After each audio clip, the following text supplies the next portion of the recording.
Hello, folks. Welcome back to Bethesda Mod School Live. My fellow coffee drinkers, I need your help. We gotta pour one out for the homies here because my favorite coffee mug is deceased. Need a new one. I had a one of those metal like vacuum seal ones, and it started rusting to where like my coffee was tasting rusty, so I had to pitch it. I need a recommendation. Anybody got a recommendation for a great like insulated coffee mug? One where I can specifically I use it for these streams because I want my coffee to stay hot the whole time we're streaming.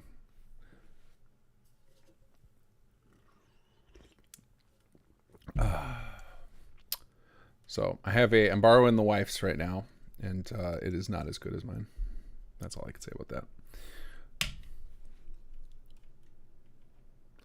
All right, let's make sure I've got everything prepared here. I'm not going to get into the tutorial until 9 o'clock, so right now I'm just making sure I've got all my stuff ready to go here. Tonight we're going to be tackling World Repop, because I realized the tutorial is actually, it's intimidating because there's less steps and more just like kind of blanket ideas. So I think this will be a good one to go over tonight. And it's another one I don't have to assume that anybody followed the last one. That'll be another... I think that's going to end up being one of the keys to making these live Bethesda mod schools working is can't expect anybody to have gone through the previous one.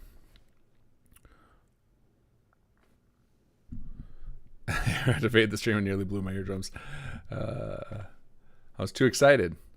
A Yeti. Is a Yeti worth it? Those are like, those cost some bucks. I've not had the Yeti. For the new coffee cup, Jason, thank you so much. Like I'll drop a decent, I'll drop $60 on a nice coffee mug. I don't remember what the last one cost. It was probably like maybe 30 or 40. It was definitely not top of the line, but I liked it. Oh man, and I dislike my wife's greatly. It leaks out the front. I'm gonna have to I think I got some a napkin here I can put underneath it.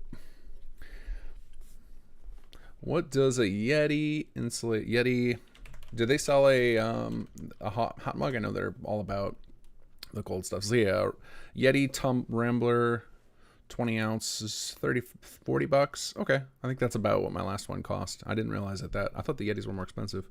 But yeah, like I had my last one for a lot of years, so it got a good run. Like I used it so much it rusted. That's how many years I used it for. So it's worth the investment to me. Hello, folks.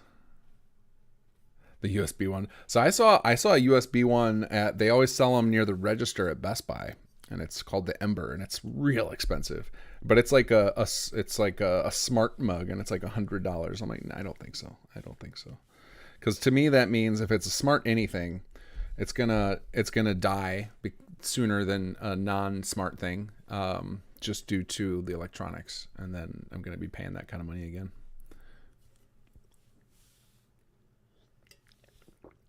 Yep. This cup's. I think I'm gonna take this little this lid off of here. It's gonna. Oh, that's why the seal is popped on this lid. That is why it's leaking all over me. Let's fix that. How's everybody else's night going? I'm doing good, other than my coffee situation, but we'll survive. And then we still have the coffee part, so I can drink it out of a shoe if I have to. All right, let's see. I'll get one of my kids' sippy cups. There we go. That one's better now. Fixed the seal. Now we're good. Well, now we're in business. A couple more minutes and we'll get started on tutorial action.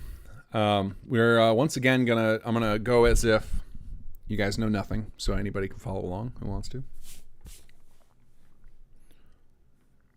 Started with sleep deprivation. That's not a great way to start. I almost started that way because Wednesdays one of my kids doesn't have daycare, and then grandma showed up for the rescue, so I got an extra hour of sleep today. So I'm feeling pretty good.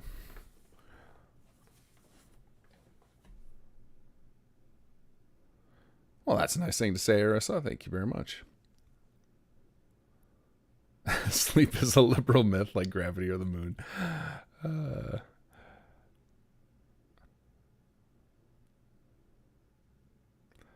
So the fact you lost a coffee mug gave me a silly idea for SS2 April 1st add-on mod. Jake lost his favorite coffee mug, so you have to travel the wasteland looking for a replacement for him.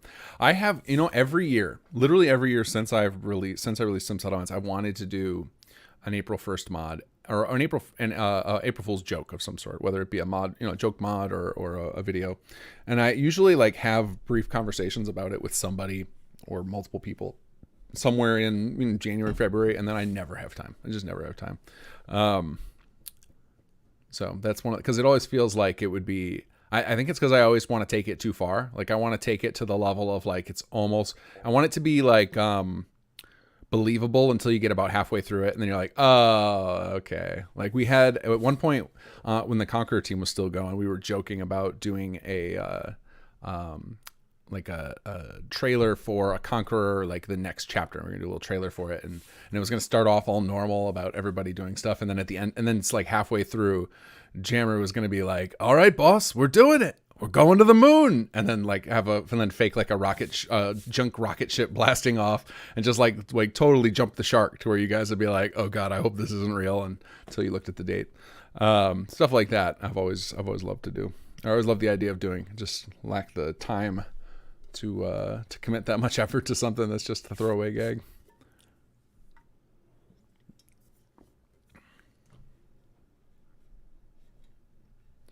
All right, almost time to get started.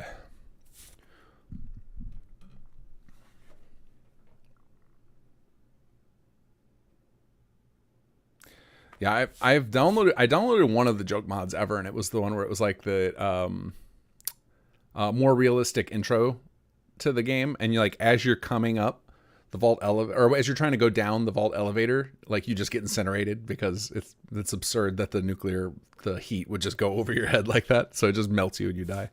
Pretty funny April 1st joke. All right, let's get into it. So welcome guys to Bethesda Mod School Live. Like the previous stream I did like this, I am going to focus this, or I'm going to pretend that absolutely everyone watching here knows nothing. So that anybody, wherever they're starting, can get in on this. And to facilitate that, I'm going to kind of walk through steps that some of you may be familiar with. Maybe we went over last time. And I've chosen something that we haven't done in any of my mod school stuff, so that way, you don't have to have prerequisite knowledge. Now, I don't know how long I can do this, like these mod school lives with no prerequisite knowledge. It might get to a point where it's like, all right, you're going to have to have pre-watched a tutorial, but I would like to delay that as long as possible because I think that makes these far less valuable.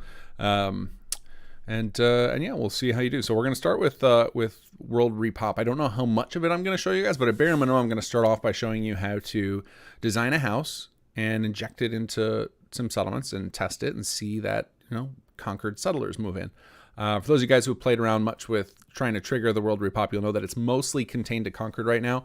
We are going to get it to the rest of the Commonwealth. And we actually, somebody was working on it recently on the team with the plan of trying to get almost everything, every location covered for the 3.0 patch, but she had a severe medical problem and has taken a leave of absence from the team right now. So she might, I hope she recovers and can come back to it, but recovery first, and then we'll worry about that. So for now, we're going to focus on testing in Conquered because we know that the doors are there. So I'm going to pick one of the building types that fit in there. Now, to shake things up a bit, so to inspire you guys to follow along. So last time when we did the HQ room, a couple of people released an add-on pack from the tutorials pretty quickly after I released them. So tonight, we're going to try something. The first person to follow the tutorials, release their work on Nexus, hopefully before my stream ends, and you guys will have to like tell me in chat what the number is. I'll show you guys how to do this later. I will load it up on stream, test it, make sure it works, and then I'm going to send you a $50 gift card to our Sim Settlements merch store. So let's have a little race. Let's see who can follow the instructions and get something released the quickest tonight. And if none of you guys do, then we'll release this piece of garbage I'm about to make, because I'm gonna make it real basic just for the sake of just try following, or just for the sake of teaching. Like I'm not going to spend a whole lot of time on the design. I want to focus on just like teaching the steps. And then, you guys have about 3 hours tonight where I'm going to teach, and you can try and get something released. And we'll get through the steps for what you would need to release pretty quickly, I would say in the first hour. So you'll have 2 hours to tinker and make it look nice. All right, so let's get on to it. So the first thing, if you haven't downloaded the Creation Kit, you can grab that from Steam. Just search for Creation Kit. If you have Skyrim installed as well, you'll find one for Fallout and one for Skyrim. So make sure you've got the Fallout one, run the installer, and then launch the Creation Kit. And when you launch it the first time, it's going to ask you if you want to extract the scripts. I'd recommend just saying yes to that in case you decide to get into any more advanced modding, because I would say most modding for the types of things you're going to start out with won't require making your own scripts. But if you ever want to get into like some basic quest making or something, then you'll need those scripts extracted. And the scripts can be very, very easy. That would be a fun one too. Might be to like teaching basic scripting. Might be another Beth Mod School Live might be a fun one, because I didn't get very far into my scripting tutorials, so that might be something we can revisit. But we'll talk to you guys after we're done with the tutorial. We'll talk about ideas for future Bethesda Mod School Live. So after you have your CK loaded up, you're going to click on this little open button here, and this is going to list all of the mods you have installed. And you're going to find Sim Settlements 2, ss2.esm, and you're going to double click it and hit OK, because we don't actually need Chapter 2 for the World Repop to work. So a lot of the World Repop, or I shouldn't say a lot of it, they might all be in base SS2 now that I think about it. The code is 100% all in SS2. You don't actually need Chapter 2. We just introduced it alongside Chapter 2, even though it's not technically required. It might be that some of the designs that can appear in circulation are part of Chapter 2, but so just a quick overview of how the World Repop works, if you guys aren't familiar with it, or if you're not sure if you've run into it. What we did was we took, and I'll show you it in the editor what it looks like. We took these like invisible door markers and we planted them in front of all of the kind of empty houses, the ones that don't have real doors on them, the ones that are fake, they're just prop buildings. And these doors are invisible. And what happens is, as you build up your settlements in the region and have surplus resources, so like extra power and water and food. So basically, as your settlements get super successful, some of those doors will appear and people will move in, and they'll be labeled something settler. So for the most part, you would see like conquered settler, and they will hang out in their little house. Occasionally, you'll see them walking around Concord, and the whole system is dynamic, so that the houses, which one pairs with which door, which interior pairs with which door can change. But each interior is actually only ever used one time, so you will never see repeats unless a creator duplicates the cell a bunch of times. And so there's, right now I think we shipped with like 45 doors available, and only maybe 20 cells. So there'll be lots of empty doors for anybody who releases this stuff. So we're gonna go ahead and start out. I'm gonna try and follow the tutorial stuff as much as possible, so that way, if you guys lose me, you'll be able to just refer back to this documentation. So I'm at wiki.simsettlements.2.com, and I scrolled down and I clicked on creating add-ons. And then from here, you can go to non-tutorial guides, and the World Repop is actually just a single guide. I'm sorry, not non-tutorial, topic series. And then World Repop is its own little guide. So if you fall behind, I will link this in chat as well. So if anybody else who asks about it, if you guys want to repeat that link for them, that would be helpful. I don't know if you can. I got to get that fixed eventually. We need to get I gotta get some changes done to my chat moderation to allow you guys to paste some links. I don't know if you can limit that or not. But anyway, I digress. All right, so let's get into this. So how it all works is describing some of what I just talked to you about. So we're gonna start off with this build a new interior space. And effectively what this is saying is that there's very minimal expectations for what an interior actually has to be. And then it describes ideally what it would be. But in reality, you could literally, so let me show you guys something. There is a cell in that Bethesda has put in here that they are probably, I don't know if it's an actually used cell or if it was just for testing something, but there's a cell called AA markers. And if you come in here, there's just this box here. And right now my markers are hidden. There's just this box here. And technically this could be turned into a World Repop cell. Like the system is not picky.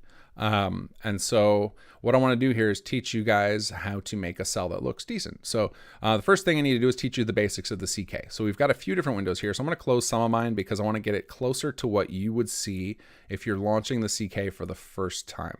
So you're going to have this render window, and the render window is kind of like shows you the world if you're working on stuff. You'll have this cell view window, which is how you can access the different parts of the world. Layers is similar to what you would have in like Photoshop, where you can help group the items and toggle them on and off and things.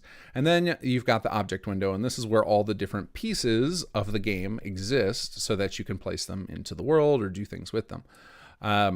So what we're going to be working with today is the render window and the object window primarily.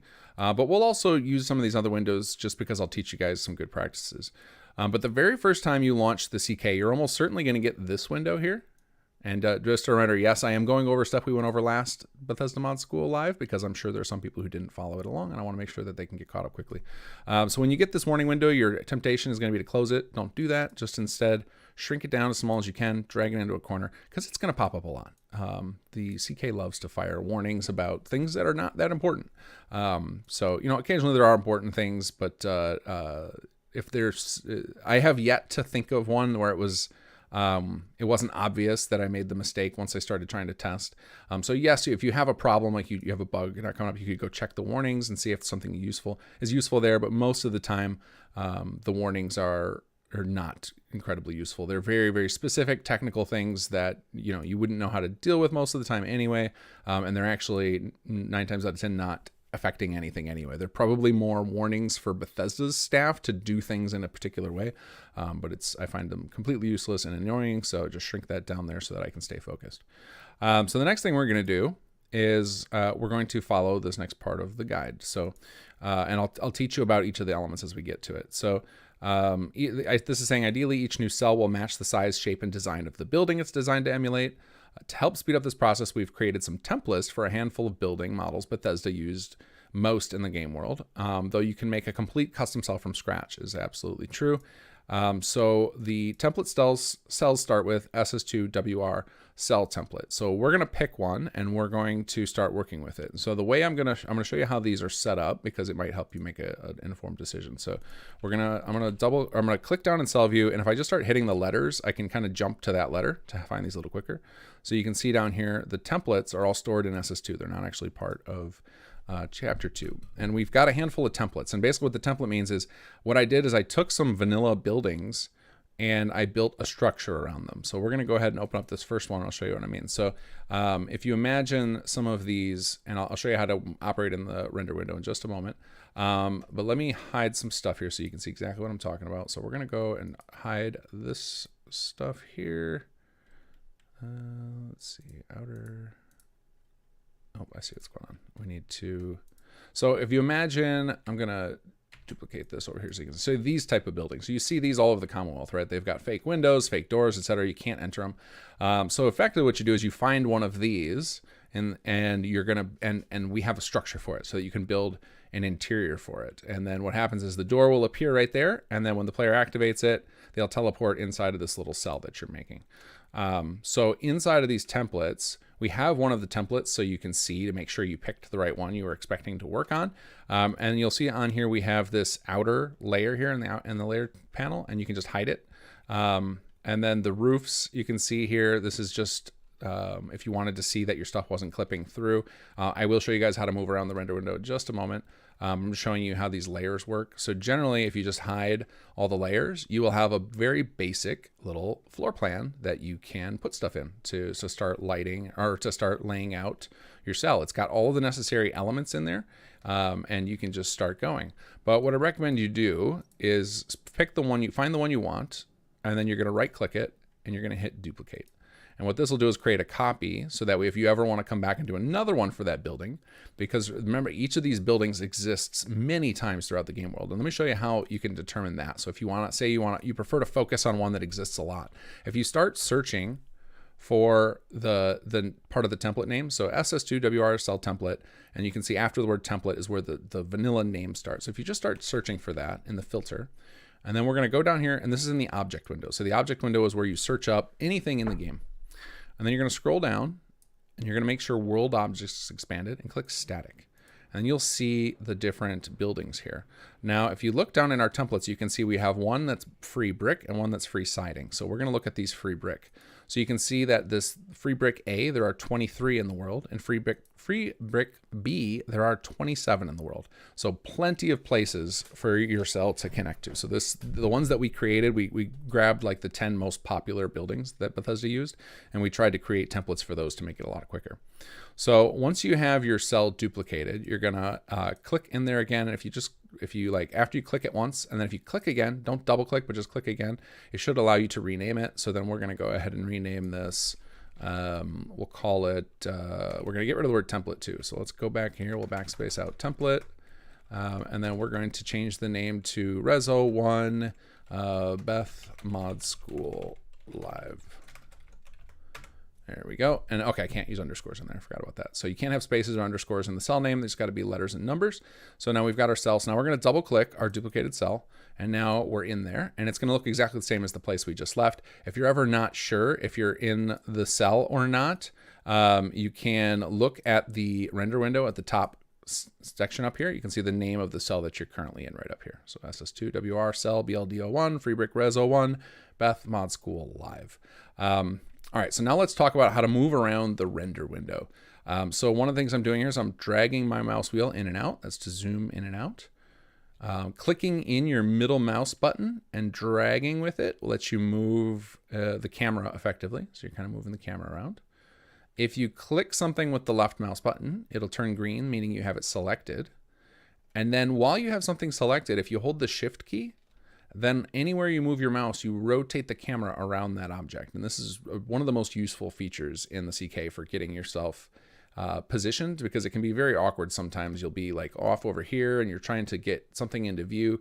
And so what I find is sometimes just click on something, hold shift so I can rotate my camera, and then I grab the middle mouse button, kind of put it in the center, and then roll my mouse wheel. And all this stuff just takes a little while to get used to, but then it starts to become very intuitive. So middle mouse drag, middle mouse scroll in and out to zoom, and click something and hold shift to rotate around it. And that'll give you, that's the basics of your camera controls. The next thing you want to know is how to move actual objects. So before we start that, I want to show you the layer panel. So let's assume that you want to not accidentally move the template, right? You just want to be able to fill this up with stuff. So what we're going to do here is we're going to click the little F column next to each of these in the layer panel. What that does is it freezes all the layers. So now I can't click on anything. That's what I want. I don't want to accidentally click something. Then we're going to go new layer, and we're going to just name this, let's see, we're going to go SS2 HQ, I'm sorry, not HQ, World Repop, Mod School Live, and we'll call this layer furniture. You can call it whatever you want. It's I will say this is something I often do when I'm writing my tutorials. I often recommend people come up with like a prefix. So some few letter combination, like I'm using SS2. You could use, your initials of your name, or initials of, or a shortened version of your online handle, whatever, but something so that if you ever need to figure out what stuff you added versus what stuff was added by other mods or what is part of the base game, you can look at the editor ID, which is what that's called. You would think it's the name, but we use the phrase editor ID because the name, like if you open up one of these buildings, usually we're talking about the display name, this field in particular. So the field here is called ID, and we make it longer calling it editor ID, probably because there's a lot, you'll hear about a lot of different IDs with the Creation Engine games. Like for example, there's the form ID. Oh, this is where we get editor ID. It's written right up here at the top. So the editor ID is the one that's in English. It's friendly. It's not hard to read. Memorizing these would be miserable. You can still search by those. So like, if I search for 19D8F, it'll still come up, but God, I don't want to have to memorize those. So these are like kind of your friendly names to remember stuff by. So naming anything you create in the creation kit, if you've come up with some prefix of letters that's unique to your stuff, makes it really easy to remember what stuff you created. There are other ways to tell, but I like doing that so I can tell at a glance without having to think about it or dig in. So basically now we've got our new layer created, and I hid those other two layers because those are the outer shell and the roof, which I don't care about right now. I want those things out of my way. We froze our default layer. We created our new layer, and now we're going to click in the little A. And what that means is that layer is active. So now anything we drop into this window is going to be on that layer. So now we know that that's our stuff, and it'll be easy to keep it safe from the template.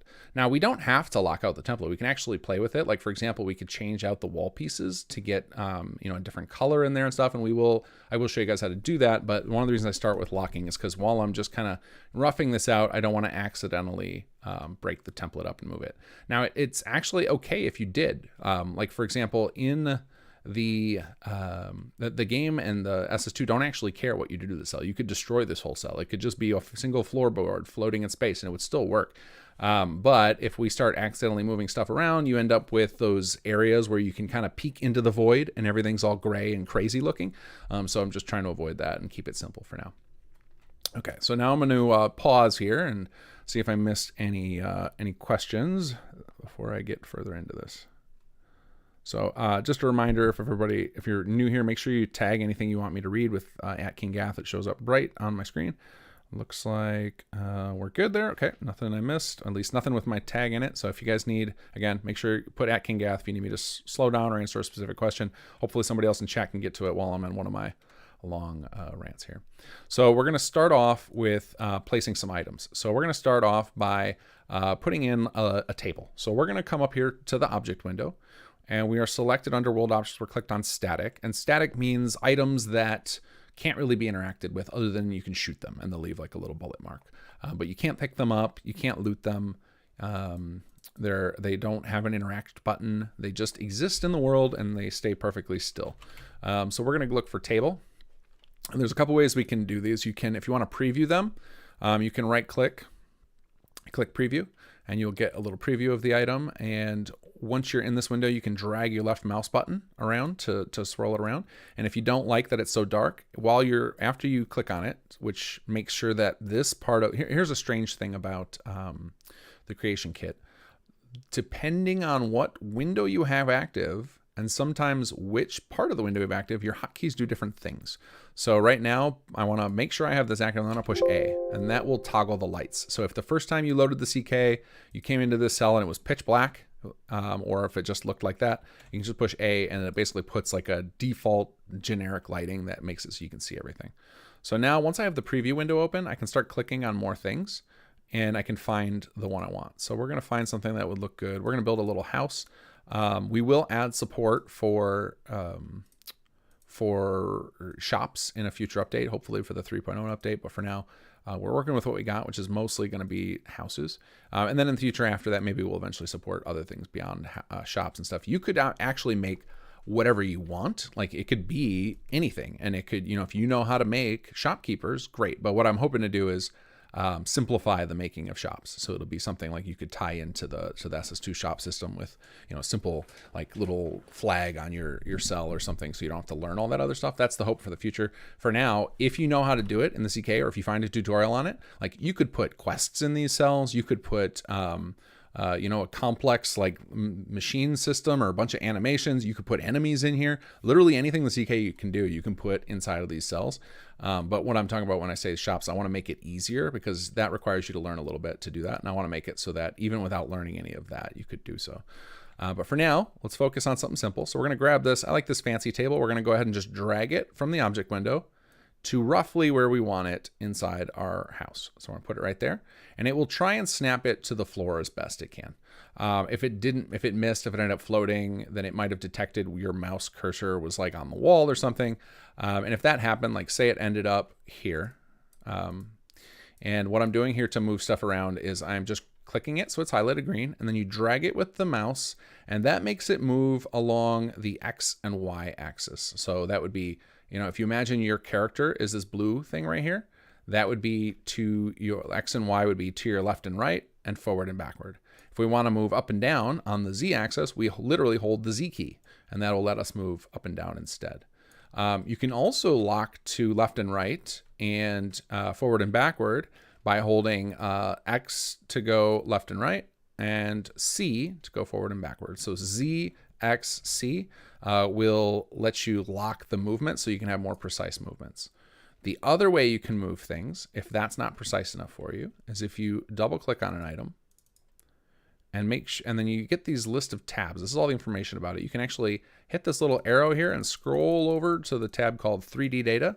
And here you can actually precise position things. And you can see as I'm rolling my mouse wheel, it's nudging them this number of units right here, just one. So it's every time I roll a mouse wheel, it goes, if I roll down, it changes this, subtracts one from the X position. So now it's slowly moving toward me.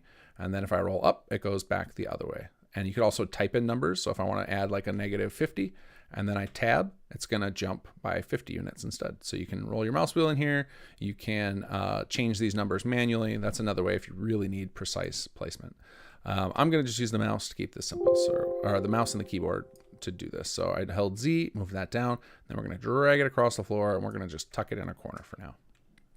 And then we're going to keep using my mouse tricks, holding middle mouse button to move around. Since I have the table selected, I can hold shift and kind of rotate around it. Now, sometimes you're going to get this where it doesn't feel like I'm rotating around it. So when that happens, what you do is you hold shift. Very important you hold shift. If you don't do shift with the next key I'm going to tell you, weird stuff can happen sometimes. So hold shift and then push F. And that'll center your camera on that object so that you're once again nicely pivoting around it in a circle. So I'm going to keep going. I'm going to zoom in and try and get this close to the wall until it starts to kind of disappear in there. There we go. And now I'm happy with that positioning. I guess we'll tuck it all the way into the corner. There we go. So now we've got a little table in our room, and theoretically we could call this done. We could say that's good enough for me. We're going to add a few more items, though. I want to show you some more item types you can add in here. So one of the most obvious things we need if we're going to call this a house would be a bed for the person. So let's go ahead and find that. So under the object window, if we're going to go under world objects and go to furniture, and then we're going to search for bed. Even better, instead of searching just for bed, because sometimes you can get things like riverbed and stuff. If we first start with NPC, and then we'll do an asterisk, and then bed. And the asterisk, which is just or star or wild card, I think a lot of people call it different things. It's Shift 8 on a standard keyboard, and it's just that little star looking symbol. That basically means any characters in between there. So if anything that has NPC and bed with any number of characters or no characters in between, this will find it. I like using the star a lot for my searches. So then we're going to go down here. We're going to find a bed we like. So we're going to give them this. I know this is that scummy mattress, and you can see it works with our preview window as well. And you can see the markers. This supports 2 people technically. I think it does anyway. We're going to double click it. This is another thing you can do to learn stuff about items. When you're in the object window, you can double click something and you can bring up all sorts of details about it. Yeah, this looks like actually 2 different people can sleep on it. So that's cool. It's got 2 different markers. That's how I can tell. So at this point, I guess I'm trying to make sure I'm not missing anything about these. So we're going to just drag this in here. And again, reaching for the floor. And since we have 2 markers on here, and I'm going to show you how to set up so that 2 people can move into your cell. We'll do that. We'll grab this 2-person bed, and we're going to make sure that these yellow circles are not in the wall, because that makes it so the NPCs can path it. These yellow and teal circles are telling you where the NPCs have to path to in order to use that piece of furniture. So now we need to learn about rotation. So rotation, you hold down the right mouse button and just move your mouse and it'll rotate it. I'm going to undo that with Control Z does work. Control Z, just like you in a lot of software, to undo. What I want to do here is I'm going to turn on angle snapping, and I can do that with either while I'm in the render window, I can hit the letter Q to turn on snapping, which is it'll make things move by 10 units, or I can hold Control Q to turn on angle snapping. And when angle snapping is on and I hold the right mouse button, things will jump by 45 degrees. So you get those nice clean angles and whatnot, which is what we want here. And then if we hit, you can also, if you don't want to remember those Q things, you can just check and uncheck these little red line thingies up here in the corner. So we're going to line this up against this wall here. I guess we'll transform this. We'll move this over. This will be a really bad end table because it's so high up. But now we've got a little bed for our people to live in or to have. So now I guess we'll give them some supplies. So let's go and get them one of those like cooler containers, the like little blue things that are often filled with stuff. So we're going to go down here to world objects and click on container.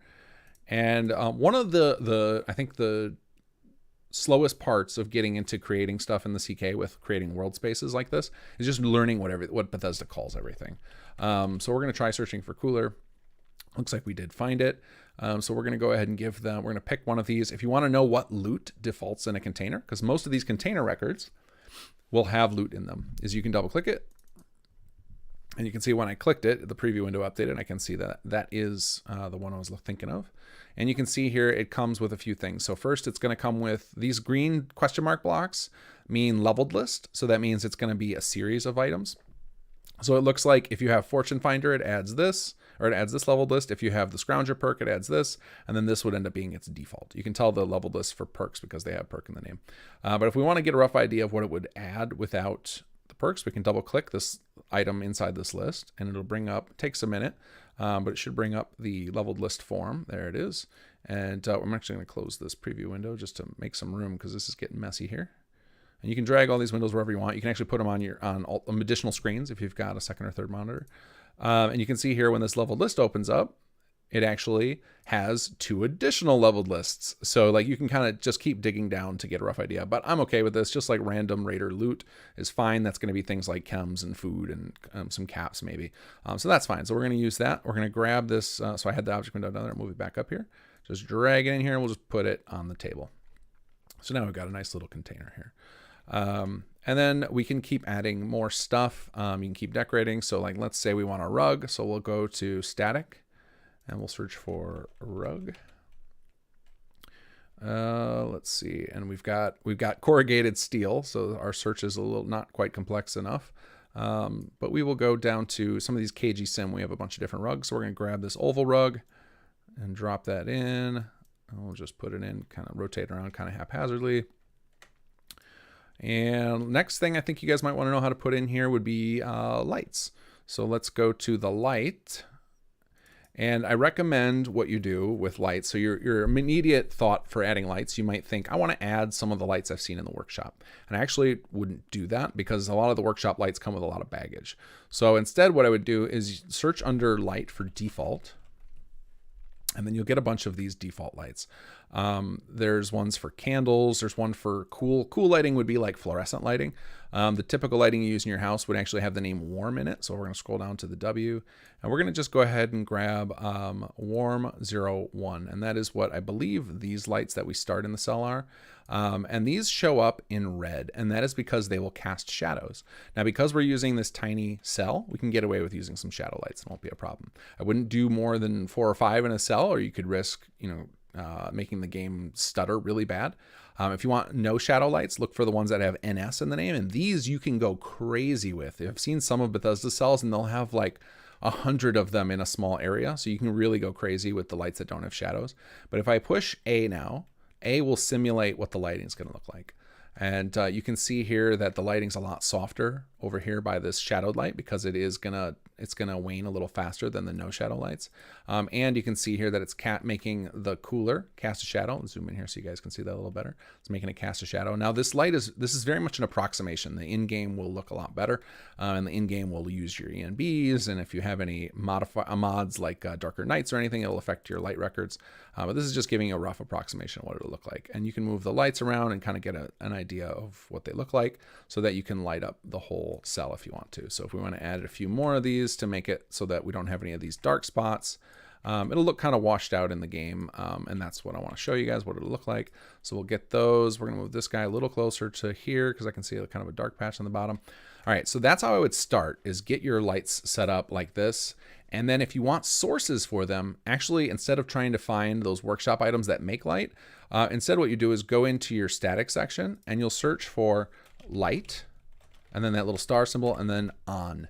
And what you'll find is that most of the lights that you use in the game exist in here. The bulbs and things will exist in a state where it looks like they're turned on. So if I grab like this ceiling cage light on here, you can see it looks like the bulb is all lit up.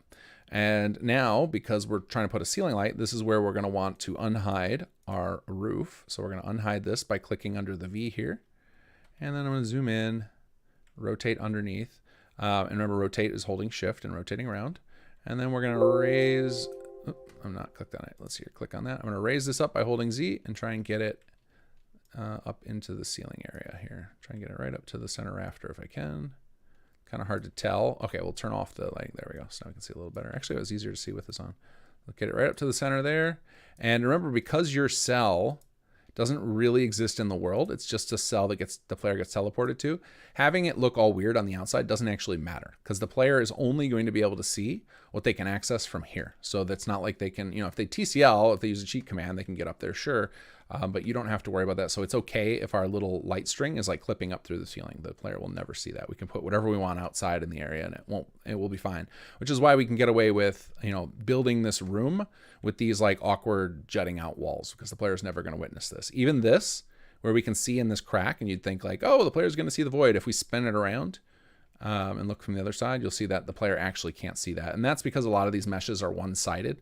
Not all of them. So you can see like I used two-sided for these walls, but some of them, like that door frame, this little part of it is a one-sided mesh. And so it's designed for, it's created for designing spaces where the player can't go to both sides.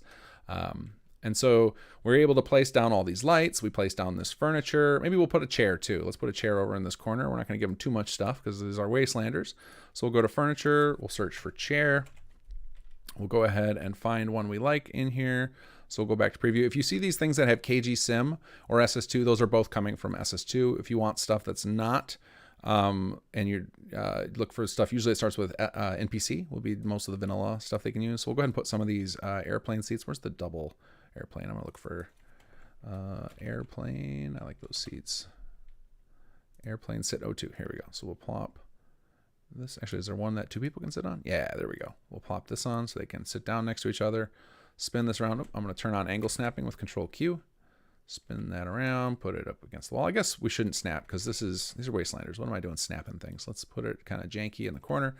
And then maybe they need an ashtray. Maybe they're smokers. So we'll give them an ashtray. So we'll search for ash. I guess I'm going to do ash TR because I think ash is the name of one of the tree sets. And then we'll do the high-tech ashtray dirty. We'll go ahead and drag that in right here. And then I'll show you another type. It's called idle. So this is one where you go out of the world objects for the first time. So we're going to go scroll up here up to miscellaneous. We're going to click idle marker. And we're going to search for smoke. And we got this smoke idle marker. So we're going to close the preview window again. We're going to drag this in. And it should be aligned to the floor. Yes, it is. See that? And you can tell when something's aligned to the floor because this little yellow like doohickey there in the middle. See that little kind of thing jutting out in different directions? That's called the origin of the item. And as long as that piece is just above the floor, you're in good shape. And we're going to spin this around so they're facing not against the wall while they're smoking. That arrow will tell you where they'll face. And there we go. Okay, so that covers how to place some basic items. Pretty much anything under world objects you can drop into the world. Under miscellaneous, you can place idle markers. Under let's see, magic, you can place potions. Potions would be like Nuka-Cola. Let's go ahead and do that. We'll go ahead and put on a Nuka-Cola. We'll just drop it on the floor right there. Most of the things under items you can place. The exception would be, I think, if you place an armor add-on, I don't believe that would work. Constructible objects you can't place, but ammo is ammo. Armor is armor that you loot. Books are like notes. Holotapes are holotapes. I don't think you should place ingredients. You could place a key if you wanted. You wouldn't place a leveled item. You can place misc objects. These are going to be like your junk. So if we wanted to put down like a toy, like what are some of the toys you can do? Like the Nuka-Cola toy or something. Let's see, toy truck. We'll go ahead and drag that in here. So you can place down misc objects. Okay, here's the thing. So it's armor add-on and object mod. So armor add-on, you don't actually place in the world. If you're looking for object mods, like the little things that are in those boxes, this is what you're looking for. So if we search for leather armor mod, let's find one that's not just a simple thing and not a material. Let's go here. I actually don't remember what each of these is. So let's open one up. And does anybody remember offhand, do you place these? I've never placed these. I just know that one of the types of things related to mods you can place and the other type you shouldn't. It might be the misc objects that you want to place and not these. Okay, yeah. So I can tell that didn't work because nothing appeared. So what we actually want if we wanted to put down a mod, they're actually the misc objects. So under items, you can place ammo, armor, books, holotapes, keys, misc items, and weapons. You should not place outfits, object mods, leveled items, ingredients, constructible, or armor add-on. So most of the item section you can play, a little more than half of it. So if you wanted an armor mod, we can grab one of these here, and then and then you get that little fun box thing there.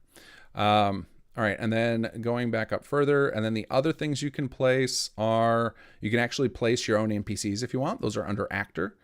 You can create your own under here. You can just place default ones. If you wanted to place a default one, what I recommend is searching for ENC, and that tends to find the ones that don't have a lot of baggage with them.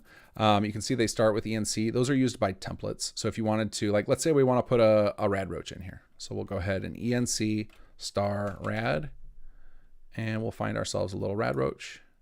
And we'll go ahead and drag him in here. And now we got a little red roach that's going to appear. Now he's going to be very hostile to us when we pop in. In fact, when we pop in the cell to visit, most likely the settlers that move in here are going to be fighting it, and that's fine. We'll come in and watch them kill a red roach, just doing some little pest control. So you can drop enemies in. The most common way to do enemies, though, is to use leveled characters. So if you click under actor under leveled character, and we search instead of for ENC, we just search for rad roach. We have the L-char rad roach, and what this means is that this character, it'll show up as, where did it go? Where did that go? Oh, I'm sorry, I'm doing this wrong again. I'm teaching you guys bad stuff. The L-char are used by actors. So L-char, there's a lot of stuff that you can't place. So if you ever had that happen, what I just did, I forgot which one I'm supposed to place, and you drag it and nothing appears, that just means it's a type of record that can't be supported. Most of the time, that's how the CK works, and it'll be fine. So what I actually want to do is, if I find my L-char here, I'm going to right click it, click use info, and then this will give me the name of the NPCs records that use the leveled character. And a leveled character, you can see it also has LVL in the name.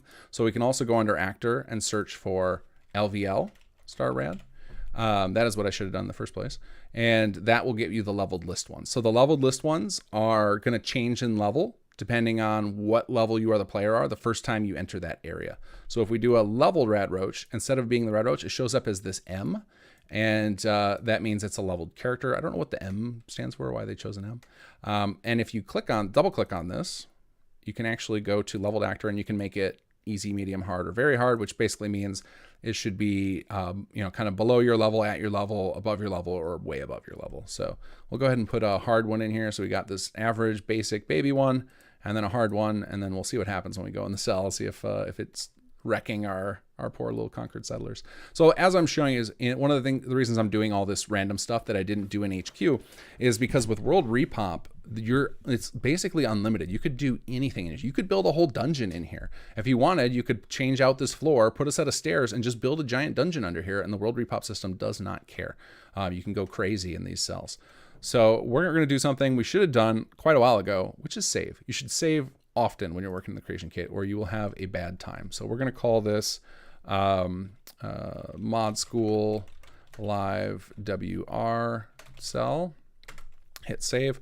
And now I'm going to check for questions, because I know I just went over a lot of stuff there. So I hope some of you probably shouting at me for trying to place a leveled character like a fool. All right, see. Sean, could you make a cell into a player home? Sure. There's actually, when I get to the next phase of this, where I show you how to integrate with S2, there's a flag you can tell it to not allow NPCs to spawn in there, and then the player can treat it like a home, absolutely. And there's a couple other things you got to do for that, but yes, you could absolutely turn this into a player home that dynamically appears. 221, would the salvage beacons work in a World Repop cell? They will, as long as you give them a location record. So by default, a cell doesn't really associate itself with a place in the world. It looks like, let me see here. So if I'll show you that later. I don't want to confuse people with that because it's too much for right now. But once we get to past this tutorial phase, if you want to ask me again about that, I can show you how to give it a location record. M was for monster back in Oblivion days. Okay, that makes sense. M was for monster. Okay, so now we have our basic cell set up. And now I'm going to show you guys, I wanted to show you guys how to change walls. So we'll do that real quick. So we're going to go ahead and we'll hide our roofs again. And we're going to unfreeze the roofs layer, or I'm sorry, the default layer. So we're going to uncheck the F there. And now we can select these things. So let's say we want to make this place a little bigger. We're going to make it TARDIS style, make it a little bigger. Or we want to change out the color of the walls, or change them to a different thing on the inside. You can absolutely do that. You can treat them like normal objects and move them around. What we're going to do is just change the color. So there's a couple of ways we can do that. One is we can hold down Control and then, Alt, and then roll the mouse wheel, and you'll flip between different versions of that same size wall piece. What it actually is doing when you hold it, it's not just looking for those walls, it's just flipping through the next item that alphabetically in the CK, but it tends to be that Bethesda kind of sticks to a naming scheme that you can do it for quite a bit and scroll through. So like if we wanted just these kind of barren walls where we don't have wallpaper, we have a different type of wallpaper, or another trick we can do if we go back to our original wallpaper, if we hold, it's either Control Alt or Shift Alt, let me double check. Control Alt, yeah, nope, that's not it. Give me just a second. It might be that this doesn't have materials. So some things will have multiple materials available. So this one doesn't, so my little thing doesn't work. But if you go to the extra tab, so we double clicked on this, go to the extra, this material swap, yeah, it does have extra, it's just not showing up. I don't know what the hotkey is, so give me a second. There's a way to quickly cycle through these, but you can see that there's all these different, oh, that's why they're all on the other side. Okay. So this is a two-sided wall. So anyway, there's all these different material swaps. I thought they were going to swap the wallpaper, but what they're actually swapping is this side. So if you hold this and you hold Shift and Alt together, you can scroll through all the different materials, the different textures that are available for this thing. Some items will swap the texture on both sides. In this case, they're only swapping it on the outside, which is not useful for us. So instead, we're going to go back. Oh, it did do a little bit on the bottom. Look, we did find a different one. It has a green texture at the bottom, which is hard to see because we're in this cold, but that's Shift plus Alt while you're selected on an item, roll your mouse wheel with Shift and Alt held down, and it'll cycle through all the textures that are available. And then you can sometimes find alternate ones. And if nothing seems to be happening, it's likely that that model doesn't have alternate textures available. There are other ways to do multiple textures. Like I said, the extra thing I showed you, you could actually create your own material swap records, but that's way too advanced for today. So we're going to go back to just doing hold Alt and roll the mouse wheel to try and find different things. So we'll change everything over to this green wallpaper. So I did that. Let's see. It looks like I rolled up 3 times. So 1, 2, 3. So I'm going to go ahead and grab all of these, except the ones with the windows. We just want the ones that have all the same texture. And we're going to do the same. We're going to hold down Alt and roll up 1, 2, 3 times. And now we changed them all at once. So now we've changed to this green wallpaper. And now we want to find a similar look for these windowed ones. So we'll scroll up and it looks like, oh, it was immediately available as the next scroll up. And there we go. Now we changed everything over to this like fancy green wallpaper. So we're going to save once again. Now, if you were making so most of you I expect to start with this template cell, but if you are making your own cell from scratch, the only real requirements that you need there's very few things. You need a door that we can eventually tag as the exit door so that we know how to teleport the player back to the world. And then you need an X marker and what's called a COC marker. And these can be found if you're using our templates, which I expect most of you do, they'll already be there. But if you were going from scratch, you can search for X marker heading under static. And that is X marker heading is the red one.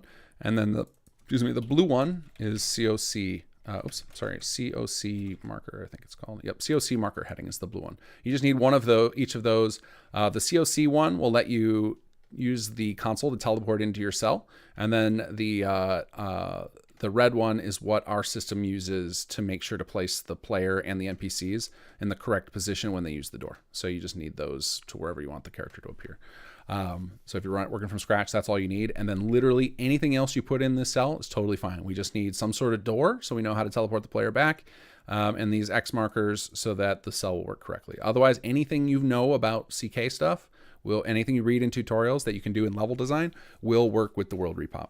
So let's get to, I'm going to stop and take questions, and then we will get to integrating it. Because I know I started on a question and then I got distracted there. Salvage beacons. Oh, no, I didn't. I did catch up for everything. Okay, cool. This is why I tend to focus on one thing or the other, because I'm really bad at this multitasking thing. So let's get on to the next step. So let's tab back over. So basically we did this section. We built a new interior.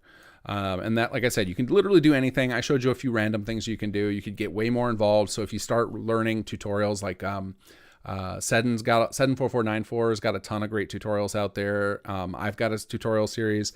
Even most Skyrim tutorials for level design will work in Fallout 4. So like Dark Fox has got this gigantic tutorial library, and most of that stuff he teaches in there, even though it was done for Skyrim, that same information still applies to Fallout 4, most of it. So great tons of information out there if you want to get fancy with yourself. So what we next have to do is teach SS2 that your cell exists. So there's one step in here that's probably not documented. It's assuming you went through another tutorial, so I'll show you that step. But first, we're going to follow these directions. So to start, you'll define a MISC object that contains all the data about your cell. You can duplicate SS2 C2 template WR cell to get started. So we're going to go ahead and copy this. We're going to go back to the CK and we're going to find that item. So it's a MISC item. So we want to go to items, MISC item, and we're going to search for this. Here we go. So we're going to open up this. You can do this one of two ways. So when you're working with objects where you want to create your own version of the object. So there's two things with objects. There's the records that exist in the object window, and then in this window, these we call references. And the reason for that is if you imagine, say, the chair here, like this airplane seat. This is just one copy of that seat, right? I can make more of them. I can hit Control C, Control V and make a copy. And it's still always, so if I'm going to move this down to the floor, oops, just a second, the CK is kind of hanging a little bit. And this is why you want to save often because you never know when it's going to, when you did something bad, especially with hotkeys. I think I hit F by accident. And if you ever get this happening where you were trying to hit Shift F and you just hit F, F snaps things to the nav mesh. So it's trying to find the nav mesh right now so that it can align this chair to it. And that's fine. So we'll give it just a second. But I'm going to show you once the CK unlocks here. I'm going to show you what happens when you double click on each of these, and you'll see that they are the same record. So the same record in the object window. Because what we need to do is talk about creating new objects versus dragging things into the window and creating new references.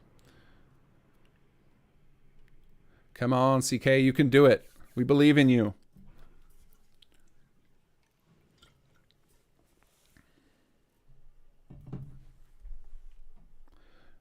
Come on, you can do it. Yeah, she's probably going to crash. So good thing we've been saving regularly. Would have been a real bummer if we had to do all this over again. Oh, it also looks like my stream is stuttering a little bit too. All right, so at this point, we could be patient. I think it'll be faster to actually crash this out. So I'm going to hit, so you can force the CK to crash by right-clicking it and hit end task, or in my case, I just start clicking randomly in the CK window, and that usually forces it to crash. So fortunately, I am using my unedited CK. Last stream, I was using an edited build of the CK that we use internally for merging, and it's way slower. So this should not take as long to load as when we were doing this. Well, it wasn't last week, it was a couple weeks ago. Oh, one of the things I just did there, I went way too fast through it. I forgot to show you guys this like I did last stream. When you're ready to reload your plugin, instead of loading SS2, you're going to scroll down and find your plugin and double click it and set SS2. And after you double click your plugin, you need to click the Set as Active Plugin button before you hit OK. Usually, if you just try and hit OK after double clicking your thing, the CK will remind you of that and will say, hey, you didn't pick an active plugin. Would you like to? So just remember, after you've created your plugin and you're editing it later, it needs to be the active one. And the reason for that is if you loaded multiple plugins at the same time, like say you were trying to figure out what kind of stuff another mod author did, or if you were making some sort of patch and you wanted to copy content from one plugin to another, it needs to know which plugin to put stuff in. Just like with the layers, we had to mark one as active so that when you dragged stuff from the object window into the render window, it needed to know which layer to put it on. It's the same kind of idea. You make one of the plugins active so that anything you change or add, it knows what plugin to save it to. Let's see here. Connect to make sure. Oh yeah, make sure King sees your questions. Please make sure you do @KingGath, because that's when I just glance over to chat to see if I'm caught up. I just look for on my chat screen. It shows up in bright orange when you guys tag me, so it's really easy to pick out questions from the rest of it. Okay, so I've got too many object windows open. I'm going to close some of these. If you do like to have multiple object windows, like I usually do, you can go into the bigger part of the object window, right click and hit create new. So you could have multiple, which is nice if you've got a bunch of searches. Like say, for example, you found a set of static records that you really want to use in your cell, but you need another thing temporarily.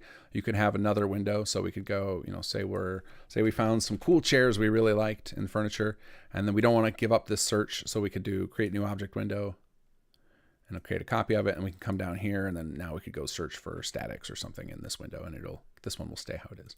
All right, so let's head back to our cell. So to do that, we're going to go to our interiors, and hopefully I can remember what I named this. This is where another part where having your standard prefix helps, because then you can just start typing those letters in to find it. I don't actually remember if I started with SS2. I think I did. Yep, I did. Okay, thanks. Here we go. Yeah, SS2 WR cell. So another reason to make sure you remember that. Now, if for some reason you forgot, there is a way to see all of the information that's in your plugin if you can't find it. In the easiest way is to use the program FO4 edit, but I'm going to try to avoid showing you guys that because I don't think that's necessary for World Repop. So if you're in the CK alone and you can't remember what you named something, if you click on the open button here and go to your plugin and click it, then click details. And then when you are asked, do you want to use an empty list, say no. And then say, do you want to display strings? Say yes. And this will list all the things in your plugin. It will list, so a lot of this is REFR, a reference. So we're going to sort by type by clicking on type here. And we're going to look for like cell. And you can see here are the cells. Now, keep in mind, this also shows things you edited. So it looks like I edited the default template cell, but there's my cell I created. I can see and you can see like all the things that you've added into the plugin. So it's not the easiest thing to look at, but it's if you absolutely can't remember, this is a way you can get that information to see what's in the plugin. All right, so we're going to load up our cell again the same way before. We double click it, and then we're going to zoom out because we're way in the middle of all this. We're going to hide some of these layers so we can see what's going on. There we go. And in case we decide to add anything, we're going to make sure our layer is active. Now, I named them all. I put them all in the furniture layer, even though our Red Roach friends aren't furniture. You can create as many layers as you want to organize your stuff. I just failed to do that, and that's okay. We can move stuff on the layer. So if we wanted to do something like SS2WR mod school live, and we'll put encounter for our little Red Roach friends, and we'll click on them. And you can actually hold, so if I click on one and then I hold control and click on another, I can select multiple things, which you guys probably saw me do when I swapped the walls and I forgot to say hold control. And then we click on our layer, encounter, and hit add selection to layer. And then it'll ask you to confirm that you removed it. And make sure you say yes to that.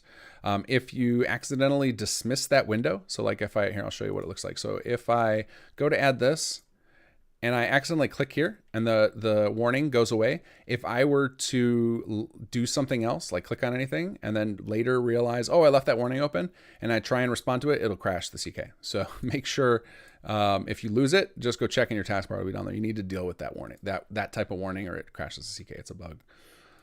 All right, so we're going to moved our new encounter layer. All right, so now let's get back to what we were talking about. So what I was trying to show you guys before I crashed the CK was that if we duplicate this item, which you can do either with Control-C to copy and Control-V to paste, or my favorite is Control-D, which just duplicates the item right where it is, and then we can drag it. So what we did is we created a copy, a reference to this airplane seat. And you can tell that because if we double-click this, it brings up our little properties. And then we double-click the other one, it'll bring up another property window we can compare. You can see they both have the same base object. So references are just kind of clones of the base object. So anything that edited that base object would impact all of the references as well. And the reason that is relevant is because we're about to create a copy of this template thing here. So we're back at the tutorial here now that we're past the crash. So we're going to go under items and then misc items again. Item, misc item. And we're going to search for that thing we found on the tutorial. And then there's two ways you can create a new object. Well, there's multiple ways. But for our sake, there's two ways of copying a thing. You can either right-click it and hit duplicate, which is the safest way to do it, so you don't accidentally edit the base record. And then so we would do that. We'd duplicate. You would see it get copy 00. And then we can just edit the name here. So instead of being SS2C2 template, we're going to call it SS2, we'll name it after our cell there, WL cell, cell, what do we call this? BLD01 free brick res, and it's going to ask us to rename. And when you get this create new object, you want to say no, and then say yes to the rename. So now it renamed our thing. I'm trying to get this whole name. So we're going to click in there. I'm just going to copy paste this part. And we're going to rename this again. And we're going to name this the same way as that, but with this WR cell at the end. And the reason we want to do that is you cannot, each of these IDs, the editor IDs have to be absolutely unique across all object types in the plugin you're in. So if we left it the same name, it would add like duplicate 000 to the end. And you'll find some of those that Bethesda did that, where you'll see like the word duplicate in some of their editor IDs. And that means somebody tried to use a name that was already used. Most likely it was before they merged it or something like that. But then we're going to click off, say no to create, yes to rename. And there's our copy of that cell. So now we're going to open this guy up. And here's where we get to set up the script properties. So script properties are basically our way to, so if you imagine like this form here, this misc item, these are all the features that Bethesda defined about it. So you can give it a name, you can give the item a weight, you can set up sounds. We don't care about any of that stuff. Instead, what we did was we took advantage of Papyrus scripts, which let us effectively define our own fields to add to this item. And that's what this script that's on there is. You don't have to do any scripting for this, but basically by double clicking this, you get access to our custom fields that we decided to add to this misc item. And this tutorial will tell you how to fill that out. So we're going to go through and do that. So what we need to do is we need to fill out the cell template keyword. This is the keyword used to match your cell with the appropriate door markers. The available keywords start with this. So we're going to copy for this. And the rest of the name will match the model of the building. And since the cells have the name of the building baked into them, it makes it hopefully easy to find the right one. So to find keywords, we're going to go under, and actually we can do it in here. So we'll go ahead and double click our first property. We want to set this. And then that will set up this side so that we can edit it. So we're going to do a filter, and we're going to filter for what it said to do in the tutorial. And then you'll see this list of them. So now we're going to find the one that looks closest to the name of the cell that we started with, which was this freebrec res. So because that was the template cell that we cloned. So there we go. So now we've got the first step done. We've got our keyword. So what that does is it tells SS2 which cells match with which doors in the world. Because what we did is we went through and placed these invisible doors all over Concord, and we're starting to put them everywhere.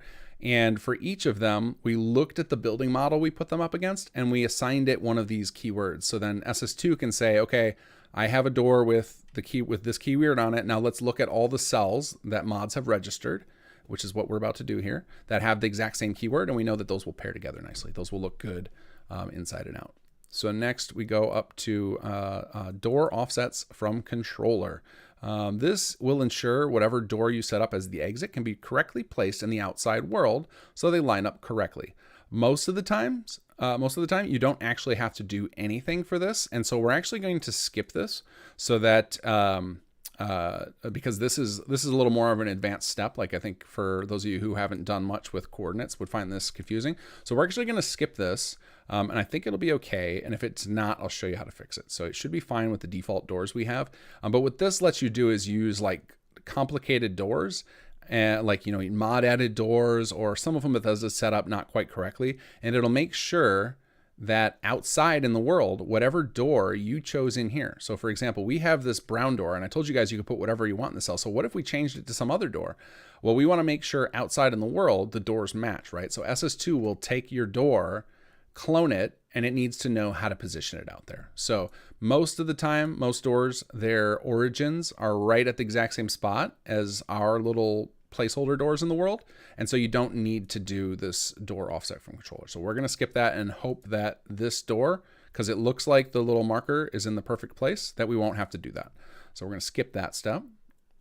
Next, we're going to look at entry marker. This should point to an X marker heading static that you place just inside the entrance door. It represents where the player and NPCs will be placed when they use the door in the outside world. So this is the thing I was talking about if you were making your own. Now, I don't have my markers showing, and that's because I probably put them on a layer that I hid. Oh no, I pushed the letter M. So if you push the letter M, it will toggle a lot of different markers. So it can toggle all these little kind of things that the player wouldn't see in game. So you can kind of see what it would look like without them. Now, one of the things I'm seeing I have a problem with, I didn't realize before, is I'm using, looks like walls with see-through windows. So I need to fix that before we go any further.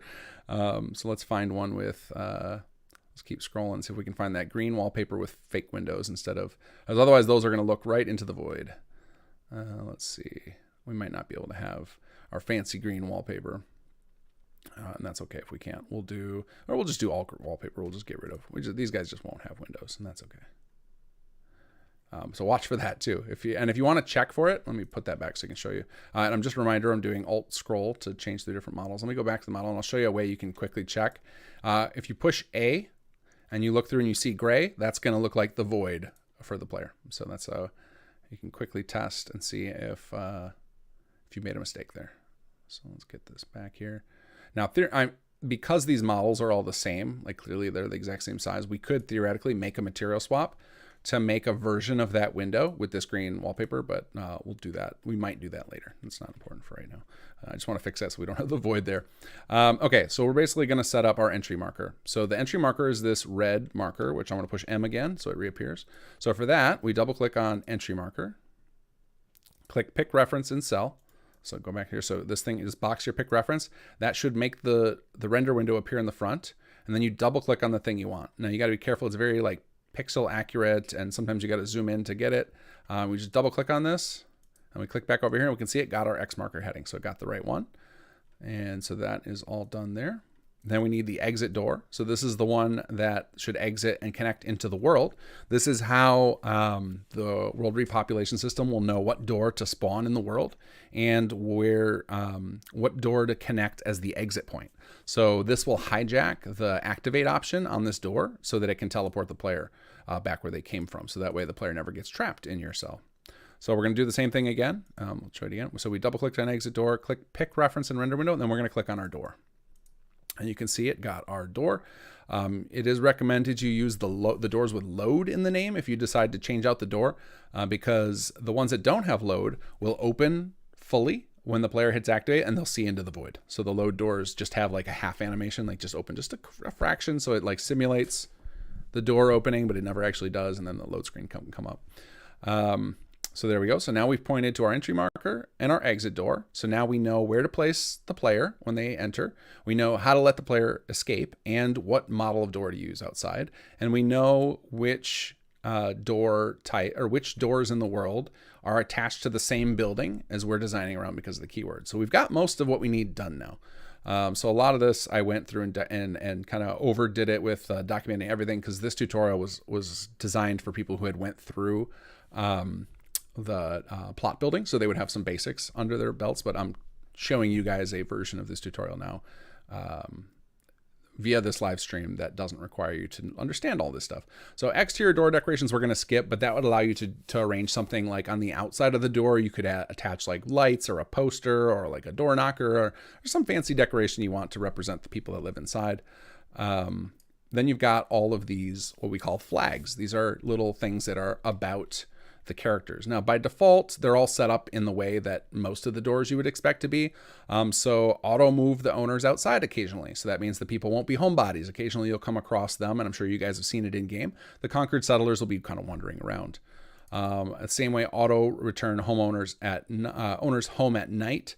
This will make sure that during certain hours, the character will always be back at their home, whether they're teleported or they'll get an AI trigger to come walking back, so that when you appear in the area, that at night they will all be at home and have their doors locked.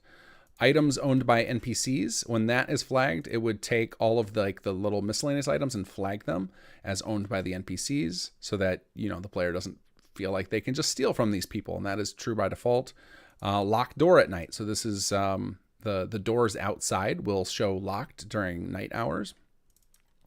This is in a more advanced one. Specific owners use default AI. That is in combination with specific owners. So if that's how you would set up, so that the sim settlement system didn't dynamically spawn people. You can basically set this up with the player as the owner, and that way they'll get set as the automatic owner of this place. So if we do specific owner player, then NPCs won't get spawned here and the player will be left as the owner. So that is how you would handle that override. And then by default, if you set up specific owners, so for example, in chapter 2, we have the Thompsons, the Elias and his daughter Ruby. they are used with this system. So we have them set up with specific owners. And then I believe we have this set. I don't remember if we have it on or off, but if you were to leave this on with your own custom NPCs, they will just use the same AI packages as our Conquered Settlers do, which is to be that they'll just kind of sandbox inside of their place and use the different furniture markers you put. Occasionally they'll walk around outside and wander around. And then at night they'll come back. So if you don't want to learn AI packages, but you do want to create custom NPCs for here, you should leave this flag on, and then you won't have to worry about learning AI stuff. Here you can determine what qualifies as night hours. So if you wanted to arrange for your people to be night owls, where they're wandering around outside at night and only inside during the day, you could flip these hours. Population supported. Here's the first field we're going to edit. So it defaults to 1. We're going to make it 2. Since we got a bed for 2, we want 2 people to live here. So this basically tells SS2, hey, go ahead and put in more than 1 person here. By default, most cells will get 1 person unless you explicitly say that your cell supports more than that. Let's go back here, and that's all the same stuff documented here. Handle immediately. This is used with our unlock system. So I'm not going to go over the unlock system right now. Those of you who are familiar with it, this is a way to make it so that once the requirements are met for your cell or for your unlock, that it'll immediately make the door appear, as opposed to just registering immediately make a door appear to your cell. Whereas otherwise what happens is when you register one of your cells, so speaking to everybody, not just people who understand the unlock system, when you tell SS2 about your cell, it gets added to a pool, and it waits till a door that matches it, has the same keyword, this keyword you set, a door with that same keyword becomes available, and then it will pair it to there. But this little flag is an advanced thing that allows our unlock system to immediately pair it. So that's, for example, again, going back to Ruby and Elias, their house has this turned on because once they are available, we don't want you to have to wait for their house to randomly spawn. So because it's all scripted sequence when they appear. And that is, you can notice that most of the other stuff is collapsed. So the location preferences is all collapsed because you don't actually need to fill anything more than that. Like right now we have enough to get started, but I am going to have you guys fill out one more thing because it's fun to see in game. So we're going to go ahead and go over to misc items again. So we're going to go to, I want to make sure this is a miscellaneous form. Yep. So we're going to go to miscellaneous. So items, miscellaneous, and we're going to search for SS2 name. So SS2 asterisk name. You'll see that we have all these name holder objects. And the reason I'm using one of these is just because if there's anything special I set on it, I want to make sure that I remember, but I don't think there is. So yeah, basically what we're doing is we're using misc items just for their name field. So we're going to go ahead and call this, we've been similar to what we've been calling everything else. Let's see, WR, we'll call this WR name. This is, I want to make sure I put this tutorial live thing in here. So mod school live, and we're going to, I haven't been consistent with my prefix because I'm being a bad example here. So let's fix that. Let's do SS2 mod school live. I don't know if that's what I've been doing so far, but that's what we're going to switch to. All right, so SS2 mod school live, and then we're going to just call this name, and then we'll put me. We want my name, so we're going to put King Gath. And what we're going to do here, this will allow your name to appear in the game if players click on a certain thing. So we're going to put King Gath. There probably already is an object with my name, but and then you hit yes to create a new one. So that was the other way you create a new object. Before I showed you to duplicate. Another way you can do it is if you open up a form, and as long as you change this ID, when you hit OK, it's going to ask you if you want to save that. So you can see as a new form, you can do that. So that's the other way to create a new form. That's the way I tend to do it because I've gotten myself disciplined. If you're worried that you're accidentally going to edit some vanilla record or some SS2 record, then the safest bet is to duplicate first and then rename after you duplicate. That's the safer way to do it. But once you get comfortable, this to me feels like one less step to do it that way because I can kind of do all my editing and change the name in one go as opposed to, duplicate and then carefully rename and then open it up and edit it. I can do it all in one go. So up to you what you feel comfortable doing. And then once you have your designer name form created, we're going to go to designer name form, double click, and we're going to select form type, which is misc item. That's what we just made. So we made a misc item. That's actually a misc object. I think it's called two different things in here. let's see. Yeah, it's called misc item here, misc object here. Fail Bethesda, fail. And then we're going to search up our form here. So we're going to filter for it once we've got the type selected. And there's our name, King Gath. And now that will allow my name to appear as the designer of this cell when players view a certain screen. Now, you're going to get this warning that you should set up the door offsets from controller. You don't have to because it'll default to that they're perfect. But the reason I flagged some of those fields as to give you that warning, because those are the most likely ones you're going to need. And so it's kind of just a reminder in case somebody forgets. So now we're going to fix our name up here because I just talked about the fact that I'm failing to follow my own naming scheme. So we're going to go ahead and put that there. So we got our mod school live, BLD free brick, and then I think it ends in WR cell. Yeah, there we go. Oh, we did have mod school live. We just put it in the middle. So that's fine because that's what our cell over here is named. But we're going to hit OK now. And we're going to say we're not going to create a new form because this is the form that I created before. So if I search up mod school live, we're editing this form. So we don't want to create a new one. We just want to say no, and then yes, we're going to rename it. So there's our form now. So now we've created the record that SS2 can use to understand your cell, because this thing has custom properties to explain to SS2 which keyword our cell belongs to, where to teleport the player or the NPCs, and this is also used to know where to spawn NPCs, which door to clone to the outside world, and this also uses this specific door as the activator so the player can leave, so they don't get stuck forever in your cell. So we've given it all the information. So now we need a way for SS2 to know about this, because by default, this exists in my plugin. This doesn't exist in SS2, so SS2 needs to find out about this.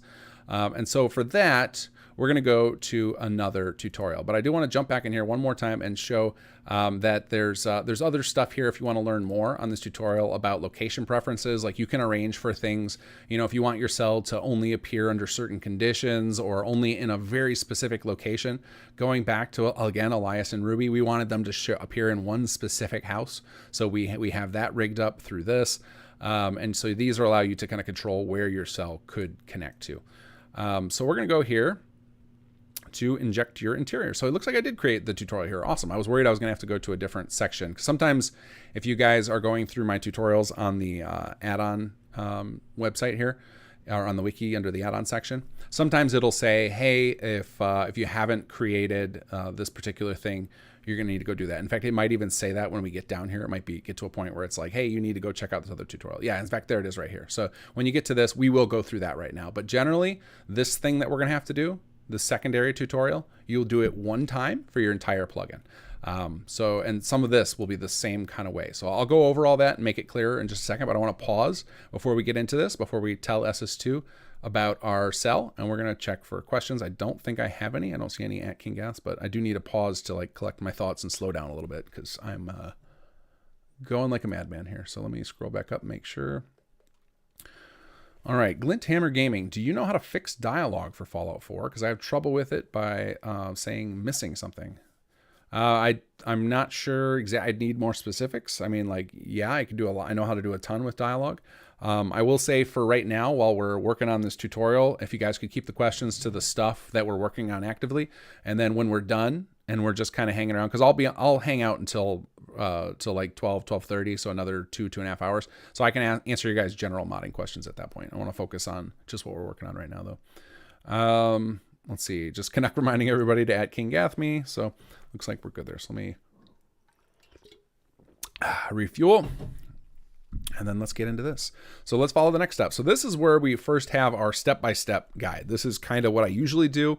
I think the reason that I didn't for this particular tutorial is because, you know, when you're doing this design, it's very personal in what you want to do. And again, when I created this tutorial, I was assuming that people who had experience doing add-ons would start with it. If you really, you know, if you're the self-learning type and you don't like listening to me ramble and get distracted, the best way to learn is not going to be through these Bethesda mod schools live. Your best bet would actually be to read through the tutorials, and we actually have if you go to create add-ons and you go to the guided series, going through specifically the create buildings, you'll learn a lot about just modding in general. I cover all sorts of stuff, and it's all step by step. There's very little like just do whatever you want like this one is. All right, so we need to go into the object window, and we're going to filter for this under miscellaneous form list. So let's go do that. So we're going to go to the object window. We're going to go to this one, and we're going to go down to miscellaneous, click on form list, and then we're going to filter for that exact text that I pasted. So now here it's wanting us to right click and duplicate, and then double click your copy. So I'm having you guys do it the safe way in the tutorial. So let's just keep doing that. So we'll duplicate it. And then it's suggesting change the ID field to something with your prefix and WR cells. So the prefix we've been using is this Mod School Live. So we'll grab that and we're going to paste that here. And then it said to make it named WR cells. Oops. Oh, if I could spell cells. There we go. And because we are renaming something, we don't want to create a new object. And then we'll say yes to rename it. So there we go. So now we've got our little form list like the tutorial says. Leave the first entry in place. Okay, so here I'm going to do one thing here. Oh no, okay, I see. It's double click your copy. Okay, I missed a step. I was going to say I like to have my tutorials that are in text be very explicit, nothing left to chance. And I just blew it there. So what it was actually telling us to do is do this: duplicate the cell, duplicate this, and then open it, and then change the editor ID. And I did it through here. So lots of ways to skin a cat in the CK, a lot of different ways to do the same type of thing. So we're going to bring up our cell. So now we've got this open. So now we are caught up to what this is telling us to do. It says leave the first entry in place. That keyword always needs to be the first entry. So what this is, this tells SimSettlements 2 what kind of information you have in your form list. So if you're making an add-on, you'll know that there are some add-on packs out there with a lot of different types of content. And this is how SS2 is able to distinguish it. You basically tell SS2 about a bunch of these form lists, and it uses the first entry to know what kind of data is in the form list. And then we're going to drag the title bar of the form list window off to the side. So we're going to drag this out of the way so we can get access to our object window. Then in the object window, filter for WR cells under items, misc item, and drag them onto the form list. So we're going to find our cells. So under misc items, here's our, right here's our WR cell record. So we're going to drag that. We're just going to click and drag it from the object window into the form list, and there it appears. And if you had multiple, you could control click them and drag them all. And you're only getting your cell records. So those are the ones we set up here with all these script properties, all this thing. If you create multiple cells, if you wanted to do a whole pack of these, you would just repeat that process, and you would drag all of your misc object WR cell records into here. Speaking of that, if you decide to make multiple, you can reuse this name form over and over again. You don't have to create a different one for each of your cells. You can use the same one for each. You only need a new cell record for each actual new cell you create. So now we're going to hit, well, let's follow the tutorial. In the object window, let's see here. Press OK to close the form list, answering no to create new and yes to rename. Now ours is not going to say that because we renamed it from this screen. But if you had followed my directions in the text specifically and you had renamed it up here, when you hit OK, so I'll just do it and then I'm going to hit no. So if we had renamed it here instead and hit OK, we would get this prompt. And that's where you would say yes if you didn't create a new form and you were editing the vanilla. Or what my steps are saying is because we had you duplicate a cell, we're saying say no to create a new form and say yes to the rename, and then it renames whatever one you were editing. Hopefully that's clear. So if you hit create, or whenever you change the editor ID and hit OK, the CK is going to automatically like try and prevent you from accidentally editing a vanilla thing. So the CK is trying to help you as best it can. So those warnings where it might get irritating, but they're just trying to make sure you don't do something you don't mean to. All right, let's save again. And then let's go back to our tutorial here. And so here is where it's telling us to jump to another tutorial. So we're going to go do that. So now we're going to open up this tutorial, and I just control clicked it to open another window. So when you're first creating any add-on pack, now the reason we didn't have to do this last time we did a Bethesda Mod School Live is because the HQ Xedit script we used automatically does this step for us. But we're not using Xedit today, and this is a fresh plugin, so we need to create one of these. This is when you create an add-on registration, it works for your entire plugin. So your whole file, everything you put inside of my Mod School Live WRCell can use this one thing we're going to create, so we won't have to create this every time. So this is kind of a step you do once for each mod you're making. And that's each mod you're making for SS2. If you're making your own mod, that's nothing to do with SS2. You don't have to do this stuff. This is a very specific to SS2 thing. All right, so in the object window, click on global under miscellaneous. So let's go do that. So let's go under miscellaneous and find global. And then it says to right click on the right hand side and choose new. So here's another way to create a new record that we haven't covered yet. So once you have a category selected, so these are all kind of categories of items. Once you have a category selected, if you right click on the right and hit new, it'll create a brand new blank record of that type. So we're going to do that, and then it suggests what to name it. So it's use your prefix and then version. So let's go ahead and do that. Oops, version. And it says enter 1 in the box here, so we'll change the value to 1, and check in the constant box. So now we're going to hit OK, and now we've got our version. And I accidentally just like spun the camera out of the way, so let's get back up here. There we go. Not that that matters, but you guys might have seen the camera go all crazy because, like I mentioned, whatever your mouse kind of hovers over when you hit hotkeys, that's kind of where the hotkeys get activated. So you end up, as you get more into the CK, of being like very distinct of where you put your windows. It's like, all right, I'm going to keep this guy locked up over here, so when I open up new forms, they're not hovering over this. You'll learn that kind of stuff as you go. So we've got our new global. All right, it said erase the constant value box, check in constant, click OK to save the global form. This is a little advanced thing explaining what the constant box does. Constant box is really cool. It basically means that if you need to update that in your plugin, then existing saves will get that information as well, is effectively what it means. For these particular versions, you're going to need them. There are reasons to not use constant. We're not going to get into that today. So for this use case, the little const flag is awesome. All right, so next we go to the object window again, and we're going to filter for this under items misc item. You'll notice with my mods, we use misc items a lot. So we're going to items misc item, and we're going to search for that template. And then we're going to follow the directions exactly this time. So right click and choose duplicate on that form. Right click and pick duplicate. Then open your copy. All right, let's open our copy. So for once, we'll follow my directions to the T. Okay, so then change the ID to something like your prefix add-on config. So we'll grab the add-on config bit here, and then we'll grab our prefix we've been using, and we'll pair it together to make ourselves a custom editor ID. Double click the script section. So just like that WR cell, we have a script on here which its sole purpose is to create custom fields for our items. So we're going to double click on this, and then we're going to go here, my version, double click my version, and we're going to find our global we just made. So, well, as usual, we're going to filter on our prefix. So you can see why it's valuable to have that prefix too. It's because you can quickly filter for the same thing without having to memorize the specific name you made something. As long as you remember to use your prefix, you can always search that up. And there's our version number. And so now the reason we do this is so if you make changes to your plugin, you can simply go to your global, your version, and change the number. And when SS2 detects that your number changed since the player's last save, it'll know to check your add-on for new content. So this is like a little version control thing. It makes SS2 run a little faster and makes sure that you can ensure SS2 always knows about your latest content.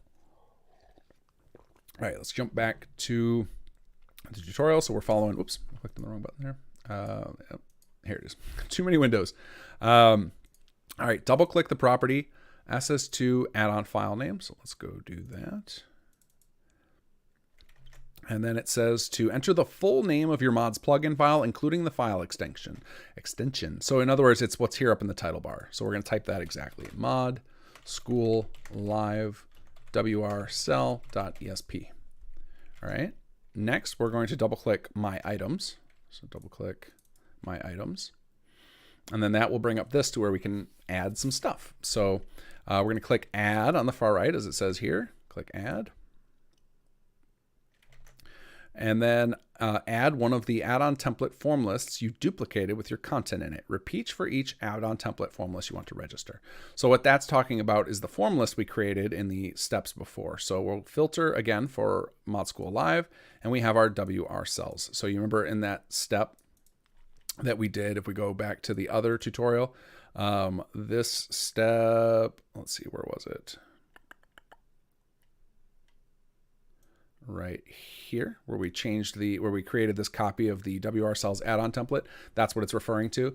And the reason that this was written this way is so that you could always refer back to it no matter which tutorial you were going through. So it doesn't specify what to add here because it doesn't know what tutorial you're going through.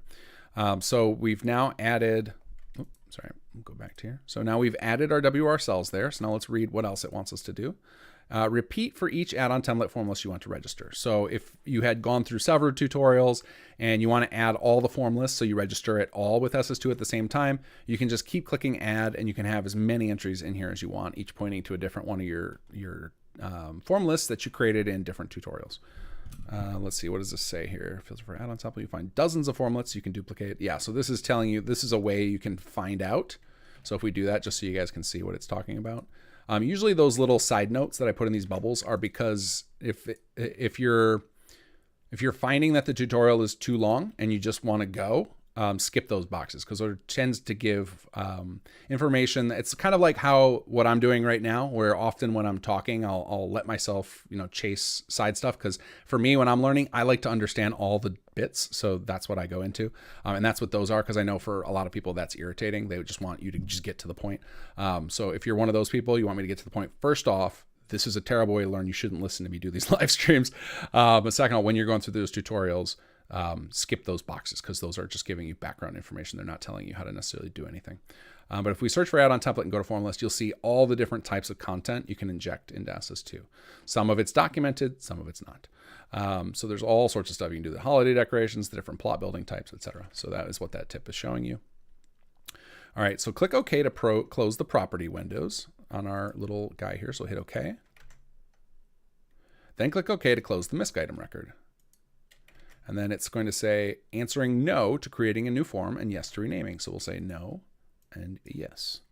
And now we're going to, so one thing that's interesting with the object window is if you create a new record and you have a filter, your new record, even if it matches the filter, won't show up until you update the filter. So if we delete the E, you can see there now our add-on config suddenly appeared. So if you ever think something's missing, you might need to just change the filter so it refreshes what's there. All right, so now we're going to go to the next part we got to do is we're creating a quest. So one of the misconceptions about quests in the creation engine is that they always have to do with objectives and dialogue and stuff. But in reality, they're just kind of this ethereal thing that can control stuff that can happen in the game. So it's kind of like, I always call them, it's either a quest or it's a controller quest or a management quest. You'll find that Bethesda uses tons of them. SS2 uses even more of these little kind of controller quests. They're a quest only in the back end from you as the player's perspective. They have nothing in common with quests at all. You're not about to create a quest where you have to create dialogue or objectives or anything. That's just the type of record Bethesda uses for this type of, for a part of the creation kit, part of the creation engine that controls parts of the gameplay is effectively what a quest really means. All right, so you're gonna right click this form and hit duplicate. And then we're gonna open it up because I believe it said open your copy. Yep. Change the ID field to something like your prefix add-on. Okay, we're getting used to this. So I'm gonna actually I have that exact text right here if I clip off config. So we'll go there and we'll change the ID to that. Okay, and then let's see here. I lost my space. Open your copy, change the ID field to that. Go to the scripts tab on the top right and double click our entry. So just like what we were doing with those misc objects, we can do the same thing with quests. So this quest has a script that lets us define some extra information. Double click my add-on config. And I'm sure you guys can guess what we're going to do without ever reading it. We're going to filter for our prefix again. So we're going to delete that a little bit. There we go. And let's see. Find the record you created in step 5. There are a lot of misc item records, so probably best to use the filter feature. And here we go. And we're going to grab our add-on config. Click OK to close the properties and OK to close the quest record. OK and OK. And now you'll notice with quests are interesting. For some reason, they never trigger that create new record. So that's really good to know that that thing I showed you before where I was doing it with some forms, I was just coming up here and changing the editor ID and expecting it to create a new. Note that with quests, you can't do that. So again, going back to it's safest to just duplicate records. there's another reason to do it, is until you memorize all the different form types that will, instead of offering to create new, will just rename. You know, better safe than sorry with the duplicate, so you don't accidentally go edit some vanilla quest or some SS2 quest you were playing with. And that's it. So that's the add-on registration part. So like all this stuff is just kind of explaining some stuff about SS1 and talking about that you, every time you add more content, it's reminding you need to come back and add it into this. But effectively, this add-on, you never have to do those steps we just did for that again. And if we were to come back to here, to where we got detoured, this right here, double click the My Items property, that is just telling us to do this same stuff here. But under here, it's explicitly telling us to do the one in step 1. So it's the same step. So we actually don't even need to come back here, other than to get to this part. Once your content is registered with S2, it's time to test. So right now, if we save, we can load our mod in, and we should be able to test this. So for you guys, what you would do is most likely go into your mod manager and you would enable your plugin, or we can do it in game. That's what we're going to do. But first I have to disable, because I think I have chapter 3 enabled right now, and I'm not ready to show you guys that stuff. So let's disable any of that. Okay. So what we're going to do is we're going to go in game and enable it, because everybody can do this, even if they're not using a mod manager, and I don't have to show a specific tutorial. So let's run F4SE here. You could obviously run Fallout 4 as well. We don't have to use F4SE for what we're doing. I'm just doing that so that way I have buff out and everything like that. All right, let me double check for questions. Looks like, nope, we're good.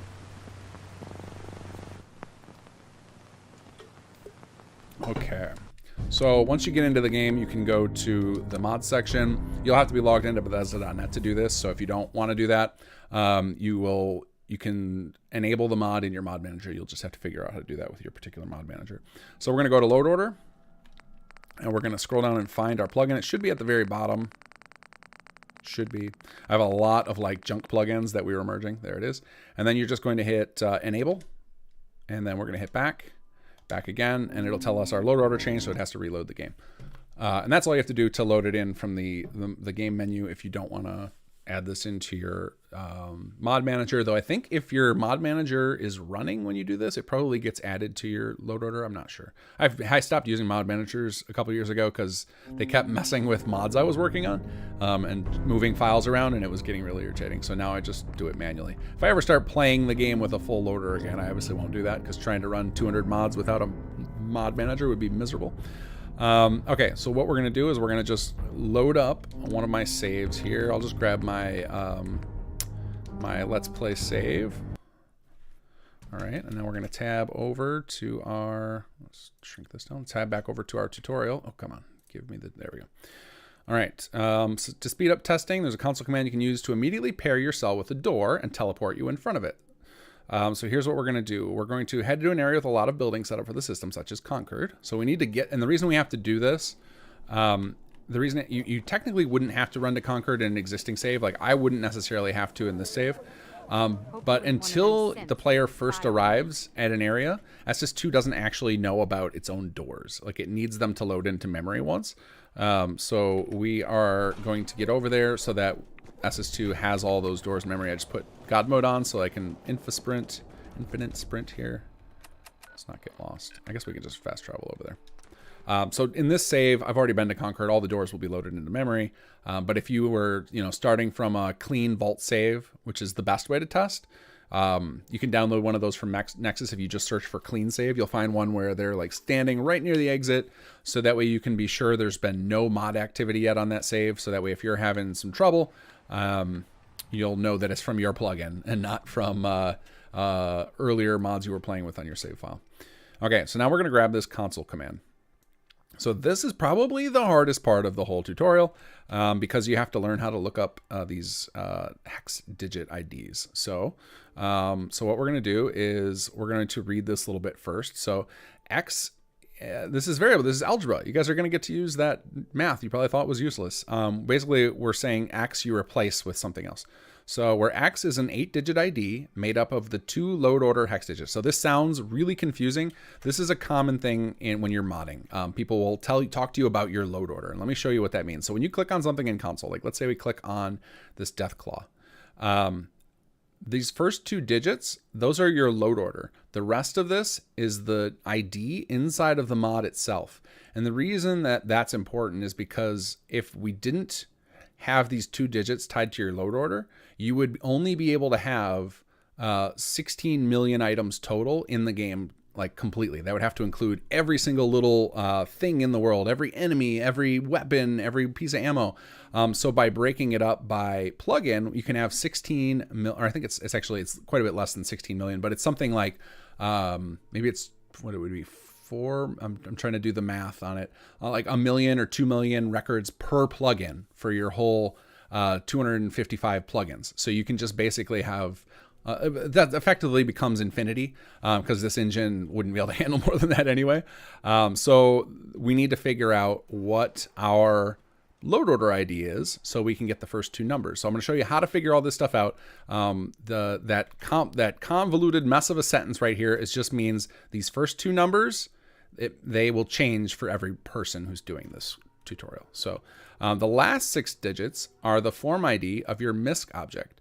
Now, fortunately, we have an easy way to find this so that we don't have to figure all that stuff out. The console can help us with that.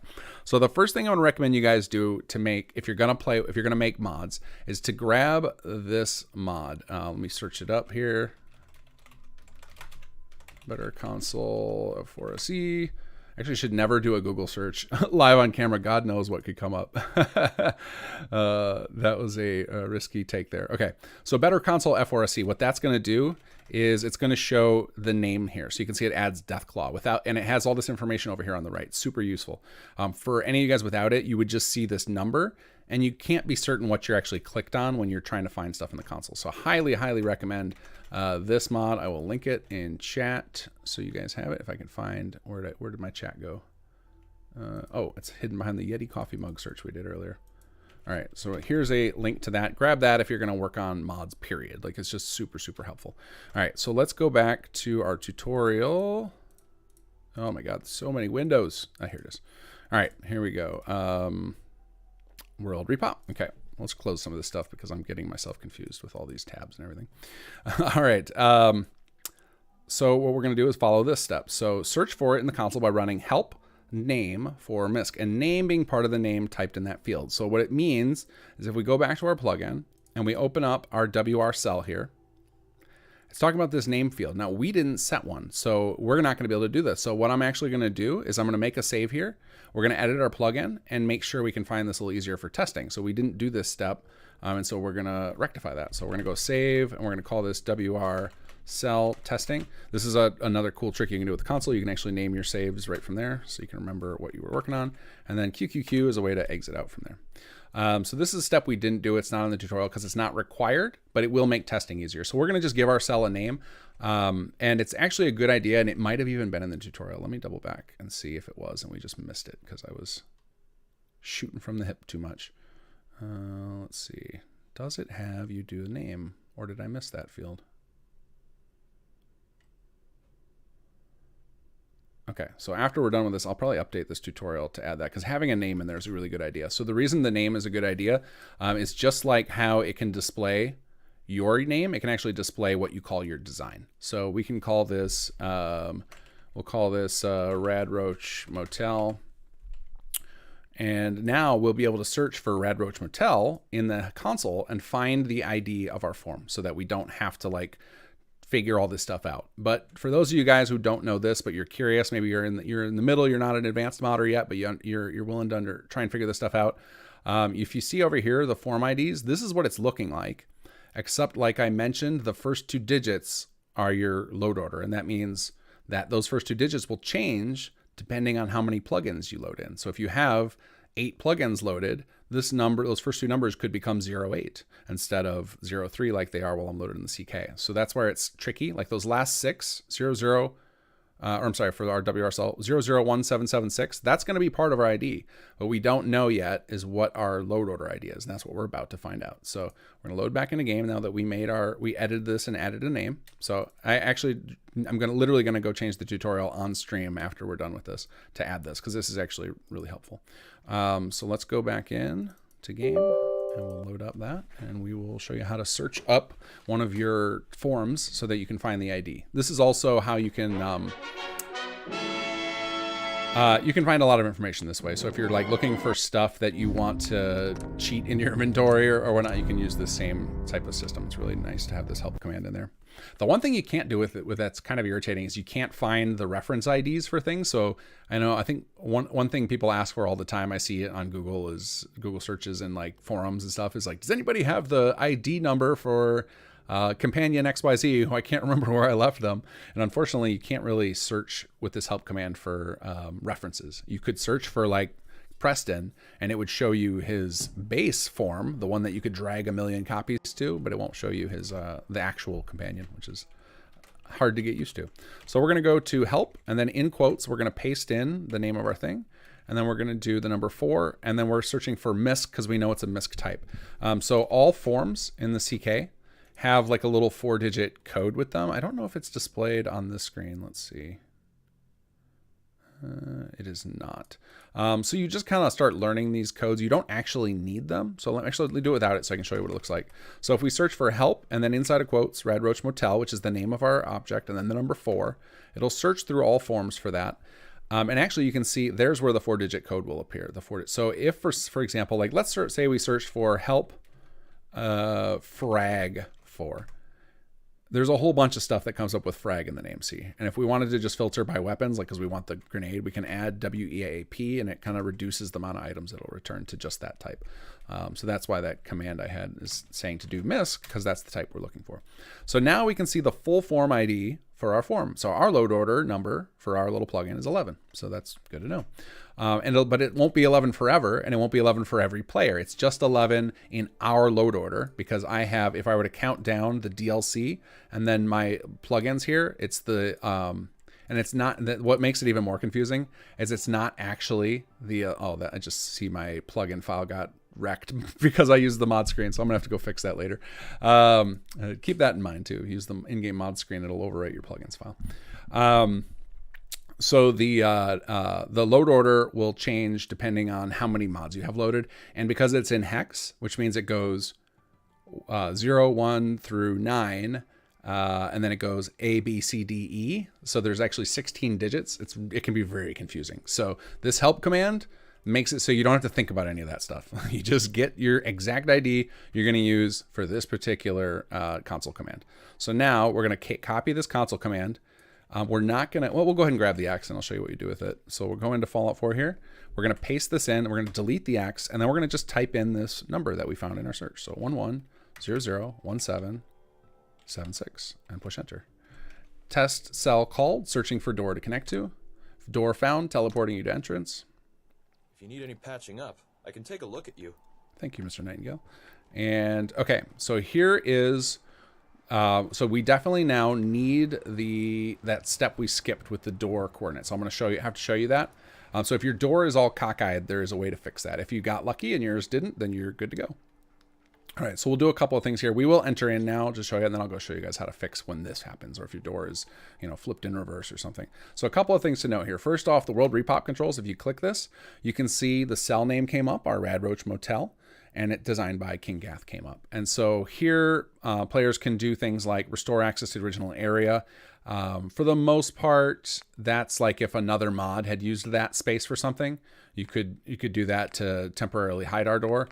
And you could also hit this or remove this building from the world repop system, and that would get rid of it entirely and make sure that it doesn't come back again. But the first use of this is people can see the name of your design and who did it.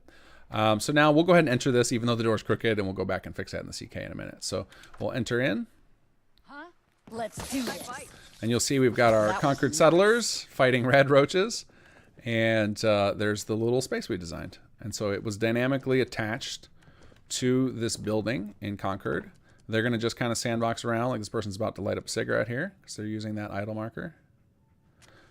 Seems like maybe we went a little overkill on the lighting. Looks a little too bright in here for that one light. We could solve that by maybe adding some more fixtures to the walls or something. But pretty much everything we put in here seems to be working correctly. It correctly spawned 2 settlers as we want. We can now use this door to exit, and it will teleport us outside because this location where we had this dynamic door controller out here, it has a one of those X marker headings, so it knows where to place you, the player. So it's going to pop us out here. It can take a minute while it reloads the rest of the world. And then periodically now, whenever we fast travel into Concord, one or both of the people that we just saw in there will be wandering around Concord. And then at night, they will come back to their home. So we're going to exit out now. We're not going to save this because we need to fix our door orientation. So let me show you guys how to do that. So there's actually steps in here, I believe, so we can go over it and sort of so you guys can reference this back. And if not, we will fix it. And actually, I'm going to start a little file here. Give me a second of things I want to do because you guys know me. I'll get distracted and forget to do it. So update WR tutorial to make naming the cell record a mandatory step, because that will just make everyone's life easier. All right, so we'll put that down. Okay, so what we're going to do is this door offsets from controller. This will ensure that whatever door you set up as the exit can be correctly placed in the outside world so they line up correctly. So you saw ours had bad rotation, so that was a problem. To figure out how to fill this field, hide all your items in the cell using the layers panel. So let's go do that. So we're going to hide all our items by going here, and we're just going to uncheck all these little eyeballs. And then let's see, then what does it suggest we do? Then place the door controller in your cell at 000. So this is actually missing a step here. What we want to do here is we're going to create a new layer. We're going to call this, let's go back to using our, let's see, mod school live. I can see we broke pattern there. We have a WR in those other layers. We're going to call this door orientation. Just so that we can use that, and then we're going to make that active. So I should probably update with that step too. I'm going to add that to my list here. Update. What is that? Door offsets from controller. Controller step to have player create a new layer to do this on. Okay, there we go. Add some notes so I remember to do this stuff, whether it be on stream or off. Okay, so then we're going to place the door record called SS2C2. So we're going to go back in here, and we're going to go to the object window, and we're going to go down to, we'll do it in this one, we're going to go down to doors, which are under world objects. And we're going to search for this. Here we go. And this is a little cool trick when you're doing level design. If you drag an item instead of into the window onto the title bar, it'll drop it at exactly the 000 coordinate in that cell. And that's really important for what we're about to do. Because what we're basically trying to get right now is we're going to take the door that we're using, and we want to see that if it were stacked at the exact same origin point, so in this case 000, we want to know what is the difference in the positioning. Like what rotation is it different by, or what, we call it the offset. Like how much different is its position and rotation than the default. And so the default, when we drop it in there at 000, all we have to do is basically now take the other door. So that's what these steps are saying. Place a copy of the door model used for your exit door on top of it and manually line it up as best you can. So let's do that, and then I think you guys will see what I'm talking about. So we're going to quickly unhide our roofs record. I think that's the one we want here, where our stuff is. Let's see if I can manipulate my camera around here. Oops, I'm sorry. No, it's the default layer. Hide that again. It's on the default. So we're going to grab our door. And because our door orientation is active, if I hit duplicate, Control D, it'll make that copy on that. So then we can hide our default record. And there we go. There's our door. So now we're going to line this up as best we can. So I'm going to go ahead and put this guy on here. And we just want to line it up with that shadow. Now, if the door you use isn't the exact same shape as this controller, your ideal situation would be that, you want the arrows to line up. You want the bottom of your door to line up with the shadow as best you can. The bottom and like the arrow direction, and pick a side, and it's going to clip in some cases if you're using a big door. So, but just do the best you can in getting that lined up. And then once you're happy with the alignment, you're going to go ahead and delete out the door controller object, this door. We don't want that there anymore, because we don't want that to be treated like a real door, because SS2 detects those turquoise doors and uses those for the system. So you don't want your door left there. So delete it now that you've got it lined up. Then you're going to open this guy up, And now these are your offsets because they lined up perfectly with that. So now our thing needs to be moved slightly on these 3, and it needs to be rotated 90 degrees. We could all see clearly it needed to be rotated 90 degrees, but we didn't know about these like slight differences in that door model. So it's basically a lot of Bethesda's doors are slightly different shaped, and we just chose an average one to be that teal, so it doesn't always line up with every door. So that's why you might end up needing to do this. So then we're going to go back to our WR cell, and while we have this reference open with our stuff, and we're just going to copy paste this information over. So we're going to double click in here. Oh, let's get this all on the screen. We'll click add. And what you do is you enter in first, you start out with the position. So we go top to bottom. We're going to enter this in, paste it in, click add again. Then we're going to paste in the Y, add again, paste in the Z. Oops, I forgot to paste in the Z there. There we go. And then we're going to go down the same thing on the rotation. Even if you have zeros, you still got to enter them. And so add, the Y is 0, we can leave it. And then the Z has that 90. There we go. So you'll end up with 6 entries here that just reference position XYZ, rotation XYZ. And that is all described down here. This is called this is the documentation string. I tend to put these in as many places as possible so that once you kind of get this, most of this process where you don't need to read through the tutorial, that if you're not quite sure on what something does, you can come down here and confirm it with yourself. So we're gonna hit OK, close this out. We can actually leave this door here, but what I'm gonna do is unhide everything and check if the door is kind of in the middle of stuff. It is. So you have 2 options here. You can just delete this because you really don't need it again. Or if you want to keep it there just in case you made a mistake and you want to tinker with it, you can double click it and hit initially disabled. And that will basically make it so that the player never sees it in game. So we'll do that in case we decide we want to mess with it again later, and we will hide it again. Switch that. We'll switch our furniture record back to active in case we want to add some more stuff here. Okay, so now let's go back in game and we will do our test once more. And I'm going to do the whole process doing the help command to find our ID just to get you guys familiar with that again. All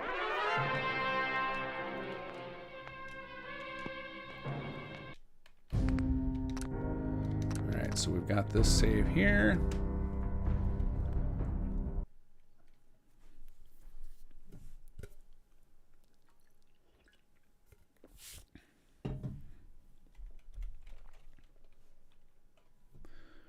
All right, here we go. Come on, game. You got this. I have the tiniest load order. This game's so slow to load, even on a fast hard drive. Hopefully, that'd be cool if they fix that with the next gen version. It'd be nice if they improve the load times of this game somehow. All right, let's go to help.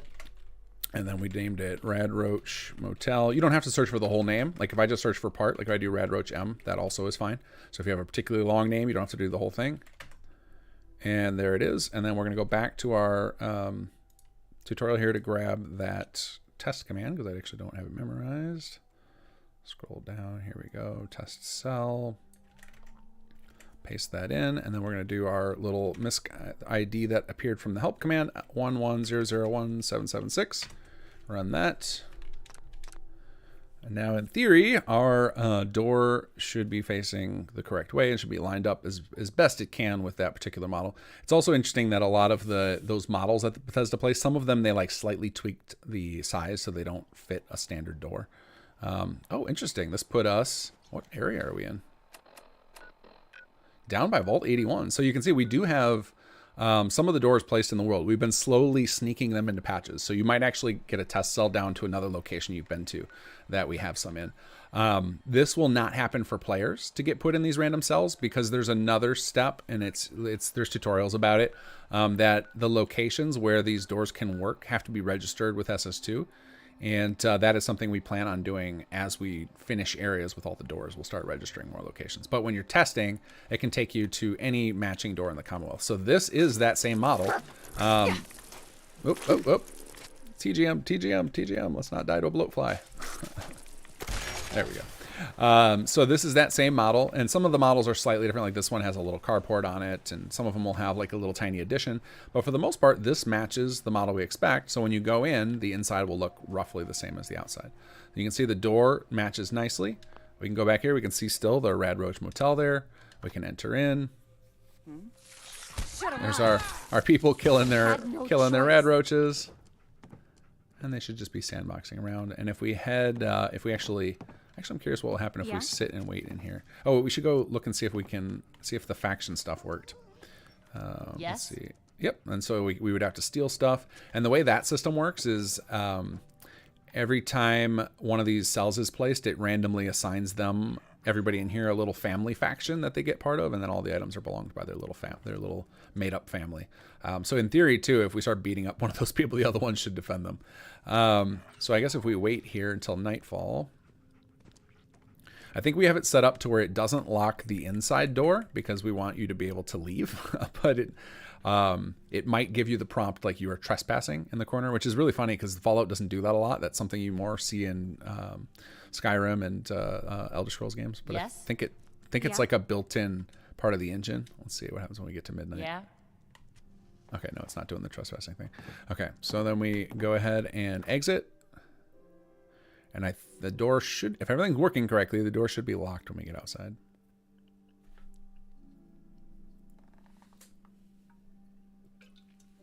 Though if it's not locked, that has nothing to do with your plugin. That is a SS2 bug. Like your cell you don't have to worry about doing anything fancy to lock the doors other than that door lock option. Just leave it alone. Leave it the default.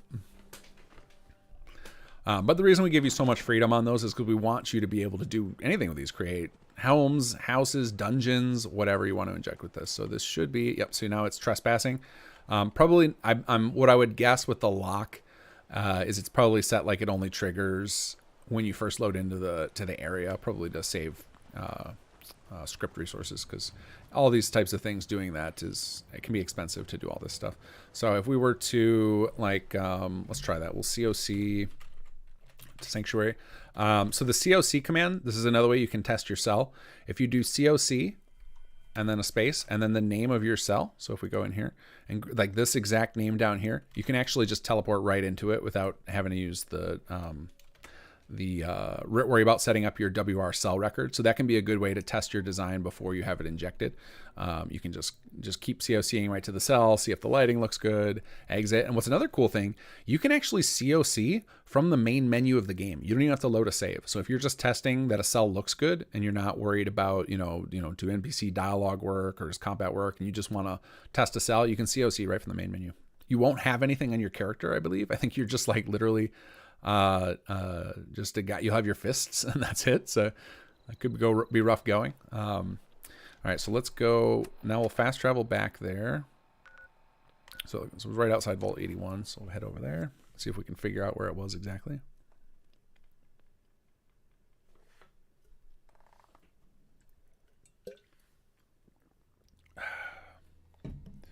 Oh, my cup. I think the seal. I need that new cup. Gotta get it.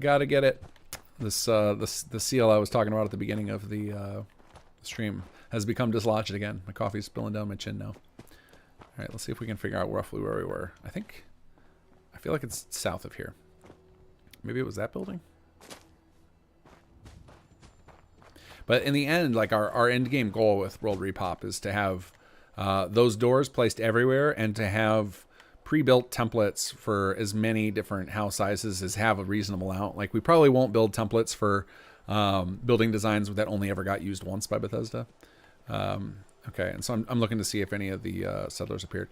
It's also possible that the reason the doors aren't locking and the NPCs aren't outside is because of that thing I mentioned earlier. So let's go back to the tutorial because I just want to talk about something here.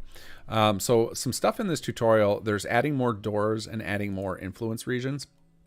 So the influence region is part of why Concord is the only one that's set up right now. We have to basically tie each of the locations in the game, so each of the regions in the game, we have to tie them to other areas so that SS2 knows how to connect the different doors to the SS2 system. So the way we determine whether doors should appear is if the nearby settlements are prosperous. And so rather than having to do a bunch of expensive distance checks between all the doors and the settlements, instead what we do is we just have each of the locations kind of attached to each other in a way, and so we have to go through and manually do that, and that's what these influence regions are. And some of the code is also triggered off of you entering those registered influence regions, so there's a good chance that some of this is tied to that. It's also possible it's just a bug, but either way, there's nothing you have to do for your door locks or for your NPCs to appear outside. That stuff is all controlled by SS2. So what I've showed you so far, what you guys have done, that is all you need to do. You can pop in to, or you can create as many different of these cells. You could keep doing the same one if you wanted. You could do any of these other templates, duplicate them, decorate it however you want, and then do those basic steps to register it with SS2. With the, the thing where you pointed it at your door, your door, like the bare minimum. If we go back into the cell record, the bare minimum you need to set up to get it working is the cell template keyword, the entry marker, and the exit door. Those 3 fields. If you have those 3, it's good enough to work. If you want it to be more complete, you'd want to fill out the designer name form, and the for a lot of the door types, you're going to need to fill out that door offsets, which hopefully my little explanation there made it pretty simple. Of just kind of line the door up manually and then copy paste the information off of the door you dragged around. And then like the population, you can generally leave as 1, but if you want more people or you have like a particularly big building, like some of our templates. So if I bop over here to some of these ones that say COM, which I think means the building was commercial looking. I think it's RES for residential, COM for commercial. Some of these we have like multi-story buildings. So like some of these are pretty big. So you could have a lot of people living in here. Or, like eventually, or if you know how to build shopkeepers, as there are great tutorials on YouTube about how to create your own custom shopkeeper, you could just make a shop. There's nothing preventing it from doing that.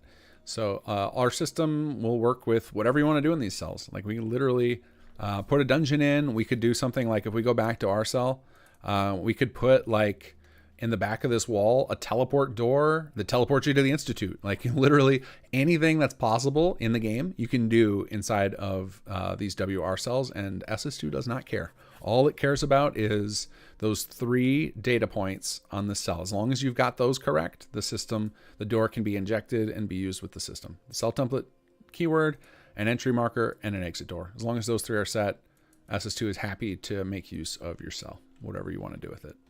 So that is my little tutorial. Went way long. I said, I'll have you guys doing this in an hour, and then 2 hours later. Of course, that's the case. So that's basically what I wanted to show you guys. Some of the other stuff that's in this particular tutorial, the adding influence regions and adding doors.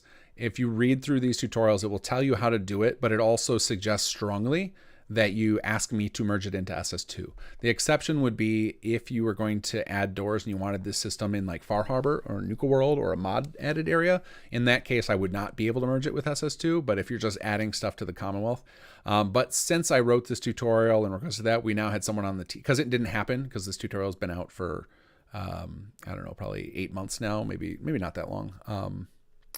Anyway, since we put that out there and no one moved on it, we started doing it internally. So the cell templates, though, those we would happily accept more of those. If any of you guys likes this system and you want to see, and you decide, I want to do a building that you guys didn't do a template for. So you can see we did these templates, but if we search for some of this stuff, so if you search for under static, so let's go to static, and we're going to search for BLD01. And we scroll down to those, you'll see that there's all these A and B we did. So if you search for BLD0, I guess, you'll find that there's a lot more buildings. So build 03, 04, what did we get to? We only did 1 and 2, but there's also build 03, build 04.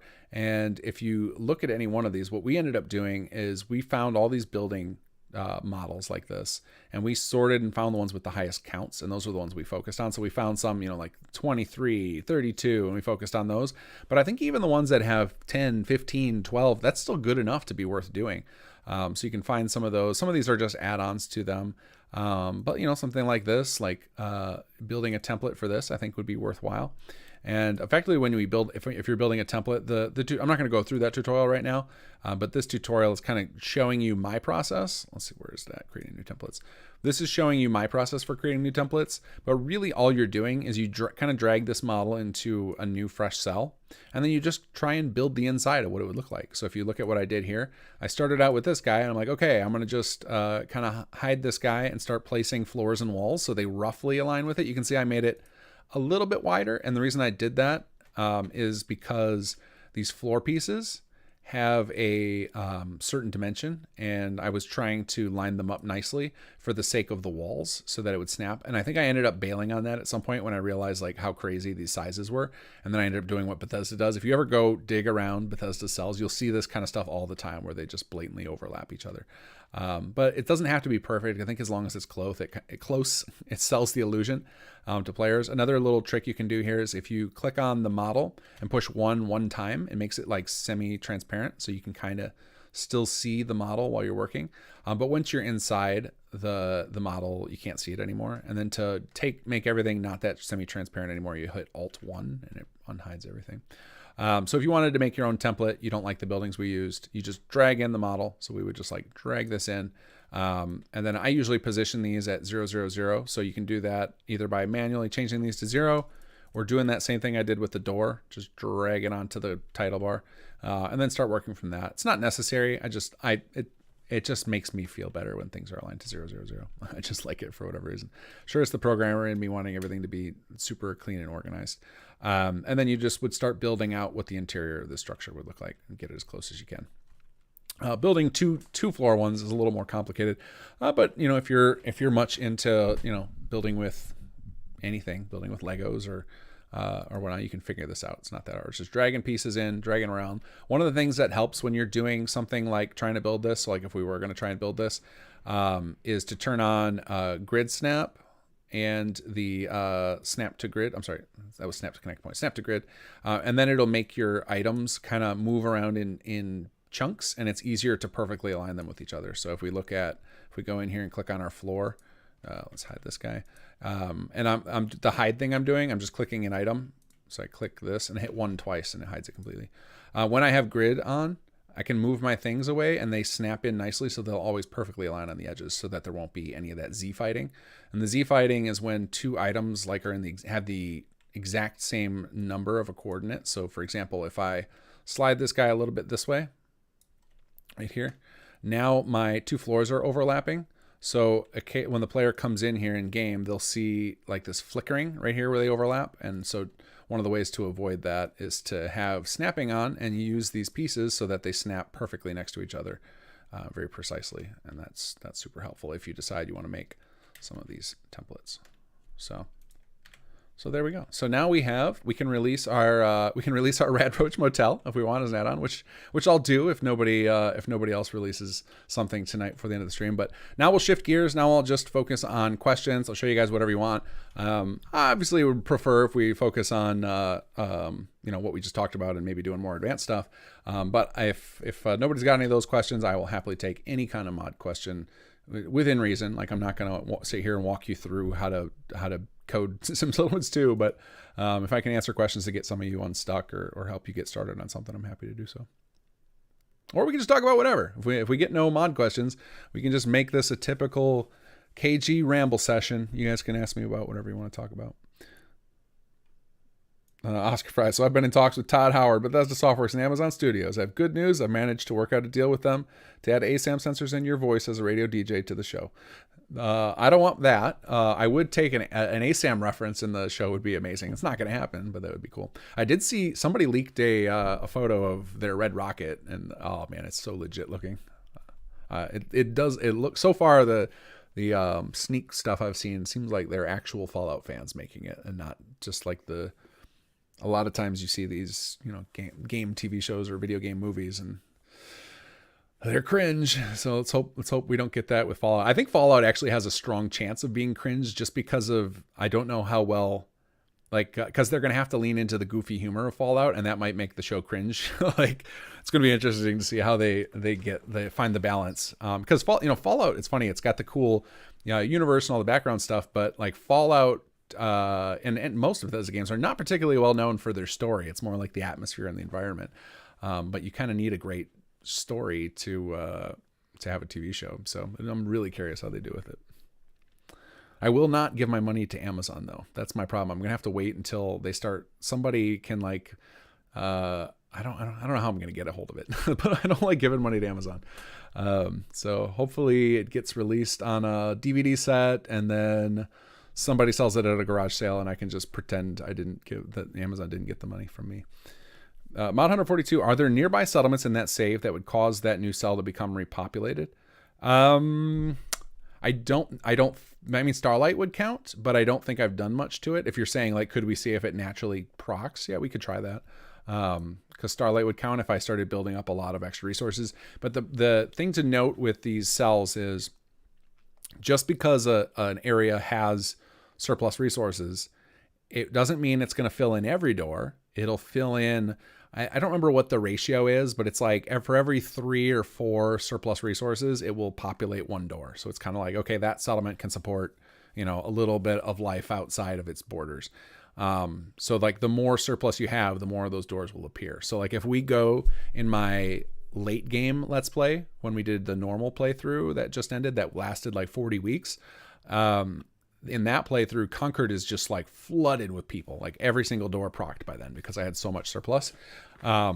And then the other thing to remember is that your door isn't guaranteed to be picked every time, right? Like we can force it with that test command, but I'm sorry, not your door, but your cell gets kind of added to the pool and is randomized. And the goal there is that every time the player plays, those buildings will have different people living in them. So the goal is for the cells you walk into to always match the exterior. That's why we have that template keyword, because we want it to feel real and feel good. But different people would move in each playthrough. So it's a little bit of dynamic gameplay in that way. Let's see here. Choo Choo, you said you could show how to make salvage beacons work with real repop. Yes, let's do that. And actually we'll test it too. I think I have, my other save has it. We can test to make sure I'm not crazy that it'll work. So what you need for a cell to work with real world repop. Now, one of the problems with it, we'll have to do a couple of things. The first thing is the world repop is based on locations. So we need to give this a location record. So this is a more of an advanced thing that Choo Choo's asking me about. But if you take your cell and you right click it and hit edit, you're going to bring up the cell information where you can establish a bunch of information. So we need to give it a concrete location. So we're going to give it the Concord location. Now, obviously, because we talked about, hey, our doors can be paired with anywhere, we would need to ensure that that doesn't happen, right? We want to make sure that our cell only gets paired in Concord, and we can actually do that. We have the tools for that. So we'll set our location record and hit OK. Then we're going to go back to our WR cell. Again, this is advanced stuff. You don't have to do this. This is just to show how we could potentially make this work with the Mark 1 beacons, and we'll go test. I think it will work with salvage beacons no matter what, but I want to make it work with both Mark 1 and salvage. So we're going to try that. So we're going to go to location preferences, and we're going to click in preferred locations and click add, and we're going to add in that same location. So we'll do, Concord. So when you do preferred locations, what this is saying is like, hey, I would prefer, like my cell will feel better in this location, but it's not necessary. But if you could put me there when you pair me with a door. And if you only want preferred, like if it's like, hey, this just won't work unless it's in location, like what we're trying to do right now, then you would change this, only use preferred, and you would check it in. So that's what we're going to do to that. Some other things you can do are certain location keywords. So this, again, a little more of an advanced thing, but if you want some information about how the game world works, if you go to the location section under world data and you start clicking random locations, they all have these different keywords and they allow different systems to trigger off them. So they often tell you like the type of enemy in them, whether they're a dungeon or not, if they can be cleared of a boss, what kind of like the type they are. And some of the Radiant quests use this. So the Radiants, like sometimes it'll be like, hey, can you go clear these raiders out? And then the quest randomly picks a raider settlement. This is how it looks at these keywords to determine that. And so you can tag into those same keywords to say like, I want to go to any location with an office flag or a keyword or a robots flag or whatever you want. You can tag into locations that to make your cell more likely to attach to that. And then lastly, you can do preferred doors. You can actually select a set of specific doors in the world. So let me show you guys what it looks like if we go to the Commonwealth and we go to Concord, and you'll see all these doors we placed in there. And then we will go test Choo-Choo and see if this works. Because it actually might be, we don't even, and what I'm actually going to do a couple of tests here. We're not going to save right away. We're going to go test without and see if salvage beacons works without location record. I'm 99% certain Mark 1 beacons will not, but we'll test it. Maybe I'm wrong. Maybe they both work naturally and you don't have to do all this, and that would be cool. But we're going to go into Concord here. We're going to load this up in the CK. This is a little slow, so if you load anything in the overworld, you have to be very patient. So we're going to load Concord exterior. Double click that and give it a moment. And I'll read some more questions while I'm waiting for that. Derek Chafin, do the cells get used more than once? If not, can the player run out of cells for the world repopulation system? They do not get used more than once. So yes, you can run out of them. This is part of the reason that the SS2 and SS1 as well, they don't work without the community involvement. Like we can't do this on our team. It would take us years to make enough. So we're definitely have I think the only reason Sim Settlements 1 thrived and then led to SS2 existing is because so many people got into the add-on system and made building plans, and now it's like you can virtually never see the same building plan twice if you have a bunch of add-on packs installed. There's so much variety. And we just need to, if we can see the same thing with the World Repop and with the HQ rooms, like we just will have infinite replayability, and it's just like doing that all natively on the team is just not very realistic, because everything that it goes on the team ends up having to come through a single person, me. So both in I'm going to want it to match a certain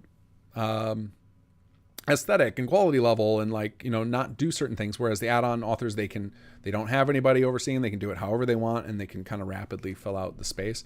And then also it's just my time, it takes time to merge this stuff in and make sure people didn't make wild edits. So even though, yes, technically we could say, okay, well, just recruit a bunch of people and have them build these cells.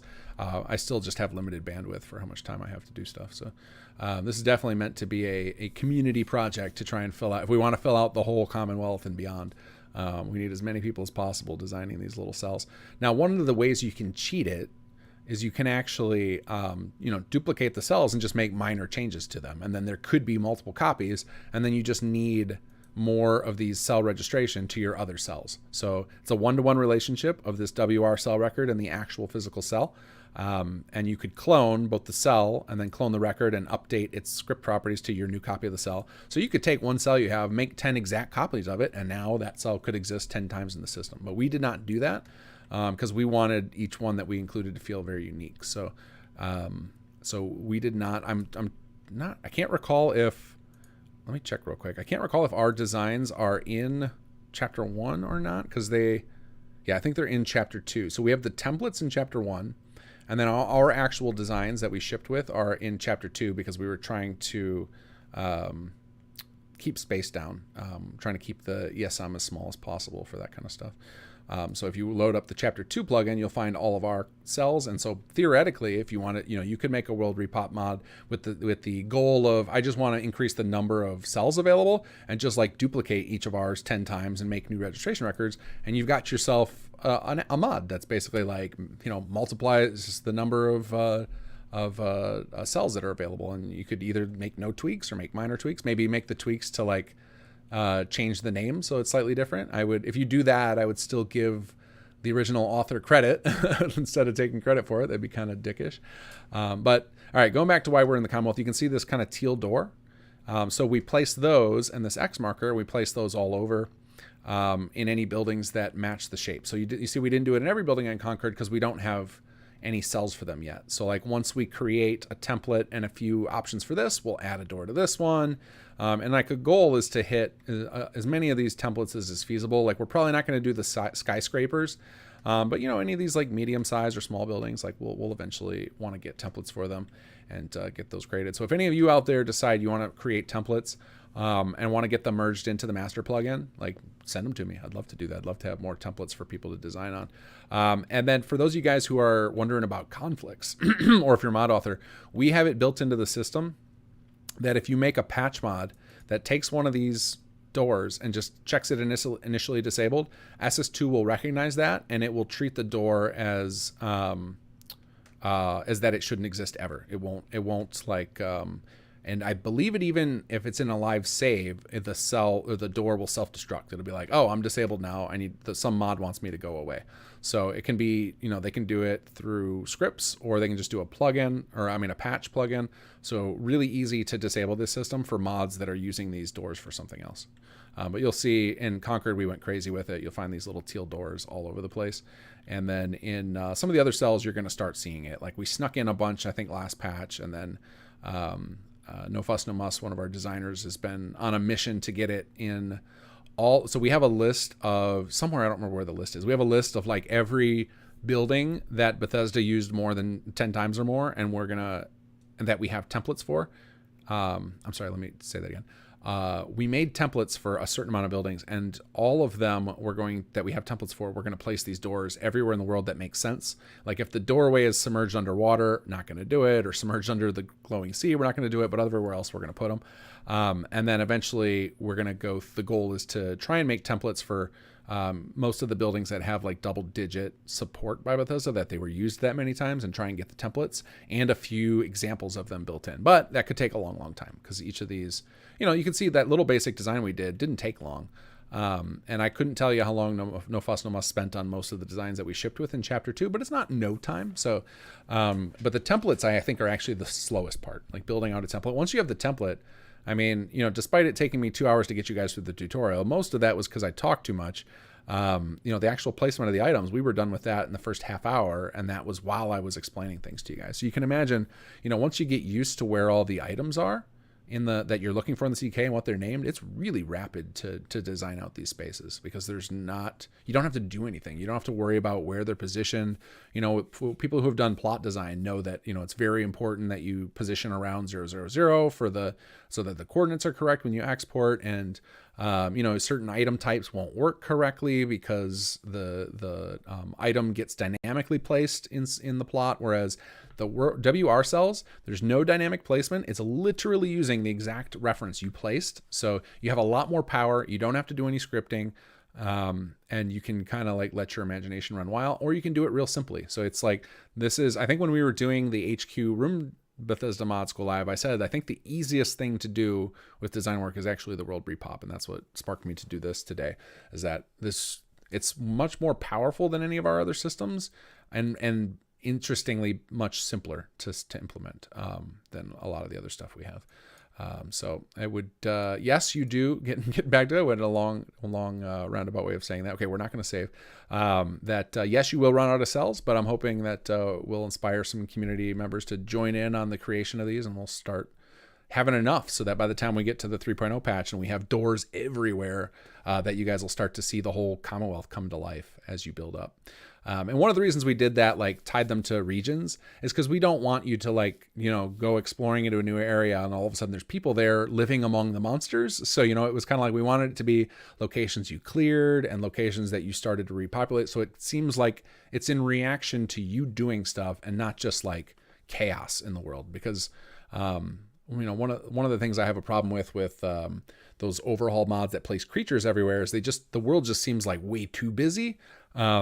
And I like the way the world feels at first, but I'm okay with it changing as I go. I just don't want it to be changed out of the box. And so most of SS2 is designed with that philosophy in mind. It's like, I like the world Bethesda created, but I want to see it change. And so like our systems tend to do nothing until the player starts engaging. And the world repop is no exception. So we're going to pop in and do Choo Choo's thing now. And we're going to test and see if we can use salvage beacons. Like we'll go test and use salvage beacons, a salvage beacon inside that cooler. Now I might have to double back here and turn off the ownership flag to do that. So let's see here. Okay, cool. We had a autosave inside of here. So, but we need to do it from my save that has something set up like that. So we'll have to do my my late game save, which is down here somewhere. We'll do this one.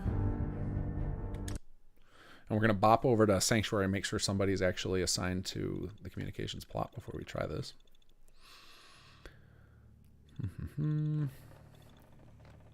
Godzilla, can you go over how to add a faction? Can you, Godzilla, can you ping again with what you mean by that? Do you mean just to create a generic faction record? Is there a particular goal you have in mind with the faction? Like if you're talking about like how to create a Brotherhood of Steel, that's a big ask. If you just need to understand something about the faction records, I can get into that. So if you could clarify a little bit more what you're after, like what you're trying to do, and then that'll help me answer your question. Let's see. Oh, Oscar Fry, you have no choice, man. Todd Howard said, and I quote, "If the guy doesn't show up, I'll cancel Fallout and write it as a text write-off." I meant Mark 1 beacons. Sorry. Okay. Well, we'll try it with both. I'm curious if it would work with either. I think it will. I think if you, so salvage beacons and Mark 1 beacons both have this system where if they can't detect where you're at, like if they failed to get a location for you, we have like, so all of like salvage beacons and Mark 1 beacons are they're faked. It's very smoke and mirrors because I don't trust the AI. So I don't ever let the AI actually, carry your items. I just don't trust them to do that. Like I expect they'll deliver your items to the roof of Sanctuary, and that's the only place they'll deliver them to. So it's all timers. And so what we did is if we can't calculate the walking distance or the approximate the time it would take to walk there, we have like a maximum time. It's like a max 72 hours for each leg of the walk. So like 72 hours for them to make it to the destination, another 72 hours to return. So it might take a while for your items to get delivered from a cell. But it should happen eventually. Okay, good. Communications plot is up. It looks like it's powered. Let's double check one more time. Yep, it's powered. So as long as I have a salvage beacon in my inventory, we should be able to use it. We'll test a Mark 1 too, without the location record just to see what happens. So let's make sure I have them. Let's see. Now these are the SS2 salvage beacons, not the ones that you get from the. So we have a Mark 1, not from the salvage beacons is its own mod as well. And then there's also a version of it with the exact same name, salvage beacon, inside of SS2, but it's more balanced. I always felt like the salvage beacons mod, while really fun to play with, it's such a powerful ability to basically like, make the weight limit and looting limits kind of pointless. So like when NSS2, I got to turn it into an unlock with a lot more stuff so that it feels more like a earned experience. Let's see. Well, you can cheat that. So those of you guys who are playing SS2 and you don't want to have to go through all the trouble, you can actually cheat access to beacons. I was going to go to the tutorial and get that console command because I want to test it in our cell. I mean, I guess technically I can do it. We can test it in any one of the cells.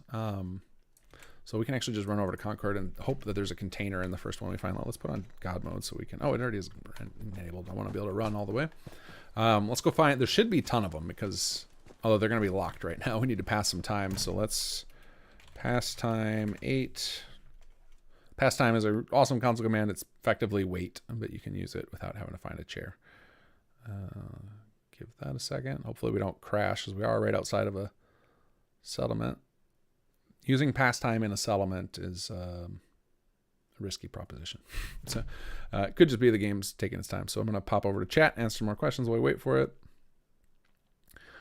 Will you separate the repop system from SS2 for space later, letting it be add-on packs? I mean, it kind of is right now. It uses almost no space. I bet it uses, to have those templates in the core mod and those placements, I would bet it uses 100 kilobytes, if that. So it's such a small thing. My hope is to have all of the code and the necessary things to support the code in SS2 so that when we're done with chapter 3 and we're done with features and I'm mostly done with bug fixes, that I can release a framework edition of SS2 that's like all the story stuff gutted, most of the building models gutted, and that it's just designed with the smallest footprint I can make the mod, so that way Xbox players can mix us with other stuff or people who don't have a lot of bandwidth. Oops, the doors are still locked. Let's see, what time is it? 7 a.m. That's by the way. Okay, let's try. Well, I'm guessing it goes till 8 a.m. or something that we can get in there. We'll just do 2 hours just in case and see if the door unlocks. Sometimes this kind of stuff, I have it trigger only on load, so it might not actually update until we fast travel away and back. So we will just turn off T-detect so that the NPCs don't try and kill us while we're in their house. So, there's the lock. But yeah, I think the door locks. So that door was locked in our other thing. We just didn't. Oh yeah, there was the trespasser note up in the corner. Ooh, Oops, somebody used a. So don't make this mistake. Where are we? I'm gonna get this fixed. Watch out when you're using these lights. Some of them have lens flares on them. This was a mistake. I'll have to bug fix that. If you see, I think it's LF in the name of your light. Don't use that light record or you get this awful. It turns into J.J. Abrams movie. All right, let's see if they got a container we can use. All right, now the what do you call it? Salvage beacons by default. Ooh, we got some clipping. We need some fixes on this cell. I like the door is used as a little bathroom privacy thing. So by default, salvage beacons won't use stolen containers, but I think if you take everything out of it, it won't count it anymore. Stolen, I can't remember. We'll try. Let's try putting a salvage beacon in there and see what kind of message we get. And then we'll also try dropping a Mark 1. And then we'll do it again after the location record's added. So store this. Scanning for comm stations in range. Where do we want to send this? We'll send the goods to Sanctuary Hills. Drop off items here, yes. Caravan was dispatched from Sanctuary Hills. Okay, so those work. All right, so let's... Oh yeah, T-detect's off. I'm very curious. We're gonna like walk our way over to Sanctuary now and see if they find their way. So I had a system in place with the original salvage beacons, and I'm pretty sure I set it up in SS2 as well. But it's been so long. I mean, this was a launch feature with Chapter 1, so I haven't looked at this code in ages. But in theory, your actual caravan worker from that settlement should be walking over here right now. And what we had done before was just like constantly record your location. So like it was like every few seconds we would record wherever you last were, and that way when you enter an interior, it could say tell the caravan NPC to go to wherever your last location was that was in Commonwealth or in whatever last world space you were in Nuka World or in Bar Harbor. So in theory, we should go over here and find our caravan worker wandering over here. Let's go see if that's the case. And then I kind of want to follow them because it's not that long a distance, just to see if it works. Because I never tried this. This is an interesting experiment, Choo-Choo. So apologies to anybody who wants me to teach them more. We're getting derailed by this. I am very curious. Okay, I can see our caravan. Our caravan Brahmin is out and about. Let's track the owner and see where they're at. I'm getting some lag. Track occupants. Okay, they're over here somewhere. Oh, they've got their Brahmin following them. It looks like they're blocked inside of their house by their Brahmin. That's really funny. Let's see. Let's see if she tries to walk. She's trying to get out. All right, let's move her to me. She can't. She's stuck in her house because Bethesda AI. See, this is why we don't trust them with your items. All right, let's see if she walks in the direction of Concord. It'd be really cool to see. Like my bet is I don't have the AI smart enough to walk into an unknown location like that, but maybe I'll surprise myself here. All right, while we're slowly following this person, let's go back to questions. Mountain Report, is there a leveling system in place for repop like plots? There is not. That's something on the like wish list of like, okay, that could be cool if we did that over time. But there's not currently. I think the thought was because you already kind of have to visit the location a second time before they would proc that the very first time you find one, it'll be new and exciting to you. Yeah, it looks like the AI package doesn't work, but what it'll do in this case where it can't find. Actually, let's try one more thing. I'm gonna try teleporting her over to me across the bridge. Maybe it's just my sanctuary is in such a bad state that she just can't path. Could be that. We'll see what happens if I teleport her over here. But anyway, there is not a leveling system. It is on the wish list though, so it may get added in the future. And then there's a console command called EVP, which means evaluate your AI package. Let's see if she finds anything. Yeah, no, she just can't find a path there. So it looks like it'll work, but just the NPCs won't path. So now let's reload again. Let's see. I guess this would have been when we waited, so this should work. And we'll go try a Mark 1 beacon and see if that can work without a location record. My bet is it doesn't, Choo-Choo, but we'll see. Godzilla, nothing like the BOS, but something minor and based on the settlements like the Raiders in Nuka-Cola World, but even more minor. Like if the Atom Cats could be added to the settlement system. Ah, okay. So what you actually need for that, if you just want a certain type of NPC to be able to live at your settlement, I could show you how to do that. That's pretty straightforward. You would have to manually spawn them with console commands. I will say that that is the kind of thing that the 3.0 mechanics are going to bring to the table. So your wish will be granted in a sense soon enough, but it will still require, like, we're not doing anything with the Atom Cats as far as I know. Maybe we are. Surik always surprises me with that kind of stuff. As far as I know, we're not doing anything with Atom Cats. So, you know, Atom Cat specific settlers, you would, probably have to add in yourself. So I could show you that now. Now, if you want the actual Atom Cats, like if you want, I don't even remember any of their names. Some of those guys that are living over at that garage, if you want them to be settlers, I actually have a mod that can do it right now. I believe there's a mod that makes it a thing, but not only that, I released a, like, what do you call it? Experimental plugin that allows you to recruit anybody in the game. Like, you could go up to Elder Maxon and recruit them as a settler if you want. And you know, and during my testing, it worked fine. I put it out as an alpha because I'm sure there's, you know, something awkward with it that I just didn't run into in my limited testing. I could show you how to download that mod if you want to recruit specific people, but if you just want people that dress in Atom Cat's gear and have the name Atom Cat as settlers, I could definitely show you that. All right, let's steal all this. Oh wait, Mark 1 beacon. We just drop it on the ground. That's right. So miscellaneous, Mark 1 beacon. Let's see what happens. Salvage teams can't operate here. Okay.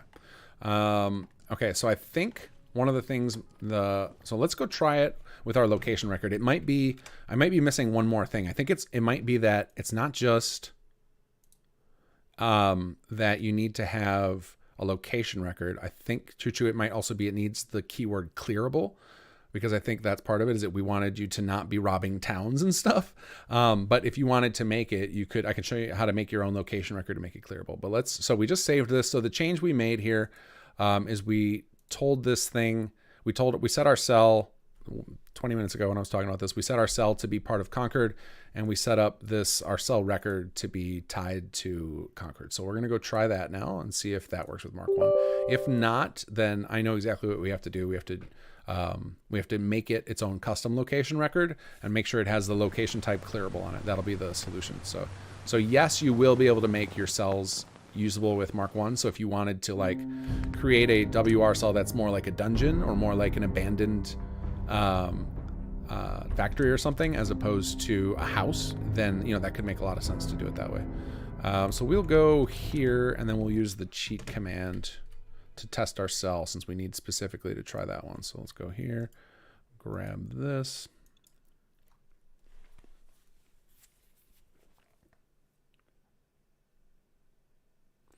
Using pastime in the middle of the square of death. Yeah, that was a ballsy move. Let's see. AA says, do you use CK to pre-cut scrappable objects, or you do it manually? I have never done the pre-cut scrappable objects thing, so I don't actually know how that system works, but I believe somebody has a tutorial up on that. So unfortunately, despite being the settlement guy, I've never actually made my own settlement except for HQ, which is technically a settlement. So I'm not the best person to ask about how to make a custom settlement. I could look at your settlement and tell you if it's set up correctly. Like, I know how to do that. Because I've found bugs in the vanilla settlements, but I've never gone through the motions myself of setting one up. So stuff like the scrappable nav mesh stuff, I actually don't know how to do that.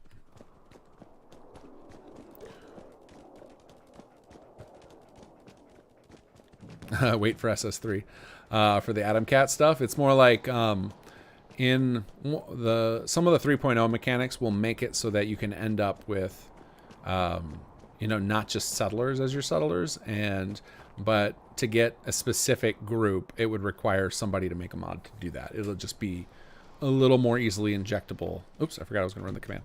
So we need to do help red roach for misc. Oh, didn't find it.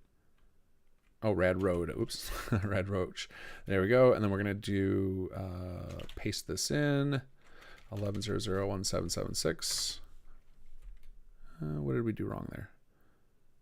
Red Roach Motel. Did I typo that? 11. Oh, yeah, I added an extra 0 in there. No, I didn't. 11001776.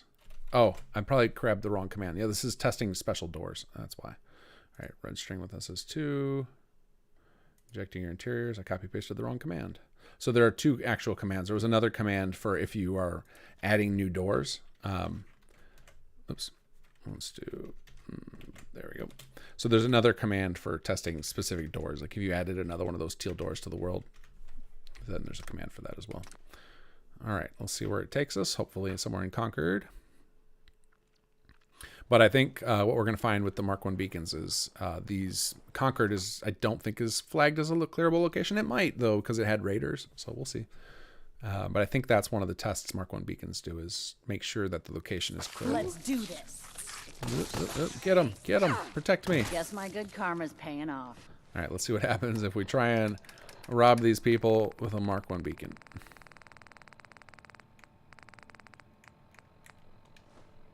Yeah, salvage teams can't operate here. So, all right, let's exit game here. Okay, so let's show, we're going to quickly show Godzilla how to create a custom NPC.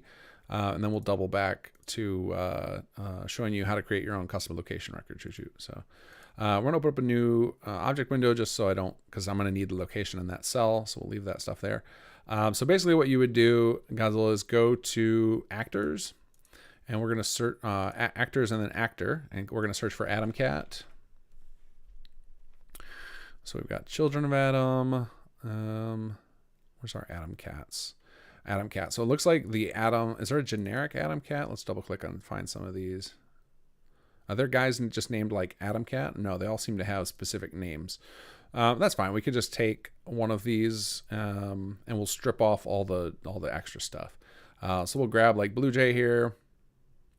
And we'll do a few things to him. So we're going to rename him. So we're going to go ahead and we're going to do, I should do this in a new CK because otherwise if I want to actually release this plugin as just an example for you guys to dig into, then we shouldn't have this stuff in there too. So let me load the CK again. I think I have it set up. I can run multiple. Oh, I can run it in my other directory if I need to. If you ever want to run the CK multiple times, there's an INI setting you have to do. And I think I showed you that. I might have showed you guys that last time. But I guess we don't even need SS2 for this, as we're just going to create a custom settler type, so we won't even do that. But we'll go ahead and work while we're waiting for the second CK to load up. We'll choose you how to create a location. So you're going to go into World Data Location. You're going to create a new location record, and we're going to name it SS2 Mod. What are we naming this? Mod School Live, and we'll call this Roach Motel. We'll name the location Roach Motel. We will give it a parent location. You don't have to give it a parent location. Let me see what they do generally for interiors. I think usually if it's an exterior, they do give it a parent location of Commonwealth, but I think a lot of the interiors, they don't bother. Let's see. I know they do sometimes. Okay, so we'll parent it to the Commonwealth. This could be how, if you wanted to have like a thing that's part of like a sub cell, like if your cell keeps going deeper, you know, like you go in and then it's just like another layer into it, like a dungeon underneath things. You could choose a different parent location, or if you wanted to attach to Far Harbor, if you had that loaded, etc. So then here's where you could set a map marker if you had one. We're not going to have one. We're going to leave all this stuff alone, and we're going to add the location type clearable. We're going to add this keyword. You can add other keywords if you want. We're not going to. Hit OK. And now our record exists there. So now we can go into our cell record here. And we can change. We're going to get rid of our preferred locations because we actually don't care about it being conquered anymore, since we're not going to use that. And instead, we're going to go find our custom cell here. So this guy here. And we're going to change its location to point to our new. Let's see. No, let that go back. SS2 Mod School Lab. There we go. We'll select our custom Roach Motel location. Hit OK. Save this. And now we'll go ahead and test it again. Let's see if this is loaded. Yeah, okay, this is loaded. Okay, so we'll go test that in a minute. Let's try and create an Adam Cat workshop NPC, and I'll show you how you use it in game. Now, it's not going to just replace your I guess I can show you how to replace default settlers. That's a feature that the game supports. I don't assume most of you guys would do this, but let's just go through it. So we'll go Adam Cat. Now, one thing to note is by default, if we're going to take like an NPC like this, they have a specific face, right? They're not going to be randomized, but I can show you how to do randomization too. So we'll go mod. We'll do, this one's not SS2, so we'll just call it mod school live. Custom Adam Cat workshop NPC. And then we'll just call him Adam Cat. We're going to add on here. We need to add the workshop NPC script.